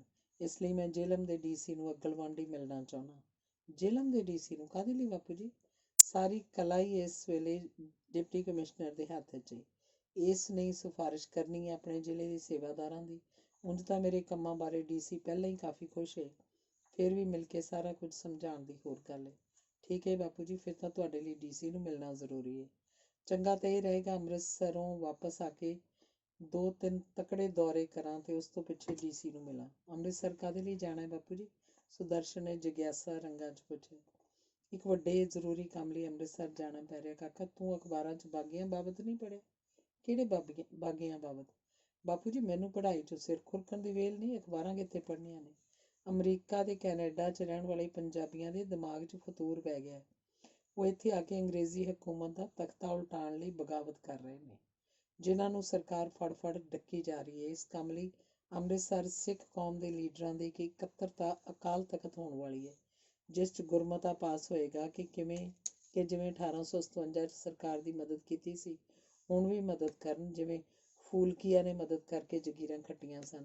ਜਿਹੜੇ ਜੰਗ ਜਿੱਤਣ ਤੇ ਬਾਗੀਆਂ ਨੂੰ ਕੁਚਲਣ ਵਿੱਚ ਸਰਕਾਰ ਦੀ ਮਦਦ ਕਰਨਗੇ, ਉਹਨਾਂ ਨੂੰ 7 ਪੀੜ੍ਹੀਆਂ ਤੱਕ ਕਮਾਈ ਦੀ ਲੋੜ ਨਹੀਂ ਰਹੇਗੀ। ਜੇ ਕਿਤੇ ਸਾਡਾ ਟੁੱਲ ਵੀ ਲੱਗ ਜਾਂਦਾ, ਫਿਰ ਤਾਂ ਸਾਡੇ ਸੁਭਾਗ ਦੇ 1 ਨਹੀਂ 2 ਨਹੀਂ 4 ਬੂਹੇ ਖੁੱਲ ਜਾਂਦੇ। ਉਹ ਕਿਵੇਂ ਬਾਪੂ ਜੀ? ਰੰਗਰੂਟ ਭਰਤੀ ਕਰਾਉਣ ਜਾਂ ਵਾਰ ਫੰਡ ਲਈ ਚੰਦੇ ਅਗਰਾਉਣ ਨਾਲ ਬਹੁਤ ਪ੍ਰਾਪਤੀ ਨਹੀਂ ਹੁੰਦੀ, ਪਰ ਇੱਕ ਅੱਧ ਬਾਗੀ ਨੂੰ ਗ੍ਰਿਫਤਾਰ ਕਰਾ ਕੇ 9 ਨਿਦਾਂ 18 ਸਿੱਧਾਂ ਹੋ ਜਾਂਦੀਆਂ ਨੇ। ਹੁਣ ਜੇ ਸਰਗੋਧੇ ਦੇ ਕਿਸੇ ਸਿੱਖ ਸਰਦਾਰ ਨੇ ਇਕੱਠੇ 3 ਬਾਗੀ ਰਾਤੋਂ ਰਾਤ ਗ੍ਰਿਫਤਾਰ ਕਰਾ ਦਿੱਤੇ ਤੇ ਸਰਕਾਰ ਨੇ 3 ਮੁਰੱਬੇ ਤੇ 50,000 ਰੁਪਇਆ ਉਸੇ ਵੇਲੇ ਹੀ ਦੇ ਦਿੱਤਾ। ਜੇ ਕਿਤੇ ਅਸੀਂ ਇਸ ਪਾਸੇ ਹੱਥ ਪੈਰ ਮਾਰ ਲੈਂਦੇ। ਇਹ ਕਿਹੜਾ ਔਖਾ ਕੰਮ ਹੈ? ਮੈਨੂੰ ਇੱਕ ਵਾਰੀ ਲਾਹੌਰ ਜਾਣ ਦਿਓ, ਅੱਧੀ ਦਰਜਨ ਬਾਗੀ ਗ੍ਰਿਫਤਾਰ ਕਰਾ ਕੇ ਨਾ ਦੱਸਾਂ ਤਾਂ ਮੇਰਾ ਨਾਂ ਵਟਾ ਲੈਣਾ। ਜਿਉਂਦਾ ਰਹੋ ਪੁੱਤਰ, ਫਿਰ ਤਾਂ 7 ਕੁਲਾਂ ਤਰ ਜਾਣਗੀਆਂ। 7 ਛੱਡ ਕੇ 14 ਕੁਲਾਂ ਤਰ ਜਾਣ ਬਾਪੂ ਜੀ, ਜੇ ਕਦੀ ਮੈਂ ਵੀ ਪਾਪਾ ਜੀ ਦੇ ਨਾਲ ਲਾਹੌਰ ਚਲੀ ਜਾਵਾਂ। ਬੀਰੀ ਨੇ ਜ਼ਬਾਨ ਖੋਲ੍ਹੀ। ਸ਼ੁਦੈਣ ਨਾ ਹੋਵੇ ਤੇ ਤੈਨੂੰ ਕੀ ਪਤਾ ਇਹਨਾਂ ਮਾਮਲਿਆਂ ਦਾ, ਬਾਬਾ ਜੀ ਨੇ ਮਿੱਟੀ ਘੁਰਕੀ ਦਿੱਤੀ। ਜਦ ਬਾਬਾ ਜੀ ਨੇ ਇਮਤਿਹਾਨ ਦੀ ਗੱਲ ਕੀਤੀ ਤਾਂ ਸੁਦਰਸ਼ਨ ਨੇ ਸੈਂਟਰ ਬਦਲਣ ਦਾ ਸੁਝਾਅ ਦਿੱਤਾ, ਜਿਹੜਾ ਬਾਬਾ ਜੀ ਨੂੰ ਬੜਾ ਪਸੰਦ ਆਇਆ, ਤੇ ਇਹ ਵੀ ਫੈਸਲਾ ਹੋਇਆ ਕਿ ਲਾਹੌਰ ਆਪਣੇ ਤਾਏ ਸੋਢੀ ਗੋਪਾਲ ਸਿੰਘ ਪਾਸ ਜੀ ਦਾ ਮਕਾਨ ਵੱਛੋ ਵਾਲੀ ਗਲੀ 'ਚ ਰਹੇਗਾ। ਬਾਬਾ ਜੀ ਨੇ ਕਿਹਾ, ਅੱਜ 3 ਮਾਰਚ ਹੈ, 6 ਮਾਰਚ ਨੂੰ ਅੰਮ੍ਰਿਤਸਰ ਇਕੱਤਰਤਾ ਹੈ। ਜੇ ਸੈਂਟਰ ਦਾ ਕੰਮ ਮੁਕਾ ਅਸੀਂ 5 ਨੂੰ ਲਾਹੌਰ ਪਹੁੰਚ ਜਾਈਏ ਫਿਰ ਗੱਲ ਬਣਦੀ ਹੈ। ਪਹੁੰਚ ਜਾਵਾਂਗਾ, ਮੈਂ ਅਜੇ ਜਾਣਾ ਸਰਗੋਧੇ ਸੈਂਟਰ ਬਦਲਾਉਣ ਲਈ। ਹੇ ਗੁਰੂ ਸੱਚਿਆ ਪਾਤਸ਼ਾਹ, ਬਹੁਤੇ ਨਾ ਸੀ ਜੇ 1-2 ਬਾਗੀ ਵੀ ਕਿਤੇ ਹੱਥ ਆ ਜਾਣ। ਬਾਬਾ ਜੀ ਨੇ ਹੱਥ ਜੋੜਦਿਆਂ ਅਰਦਾਸ ਕੀਤੀ। 1-2 ਕਿਹਦੀ ਮਾਂ ਦੇ ਬਾਪੂ ਜੀ, ਤੁਸੀਂ ਵੇਖਣਾ ਤਾਂ ਸਹੀ ਮੇਰੀ ਕਰਾਮਾਤ।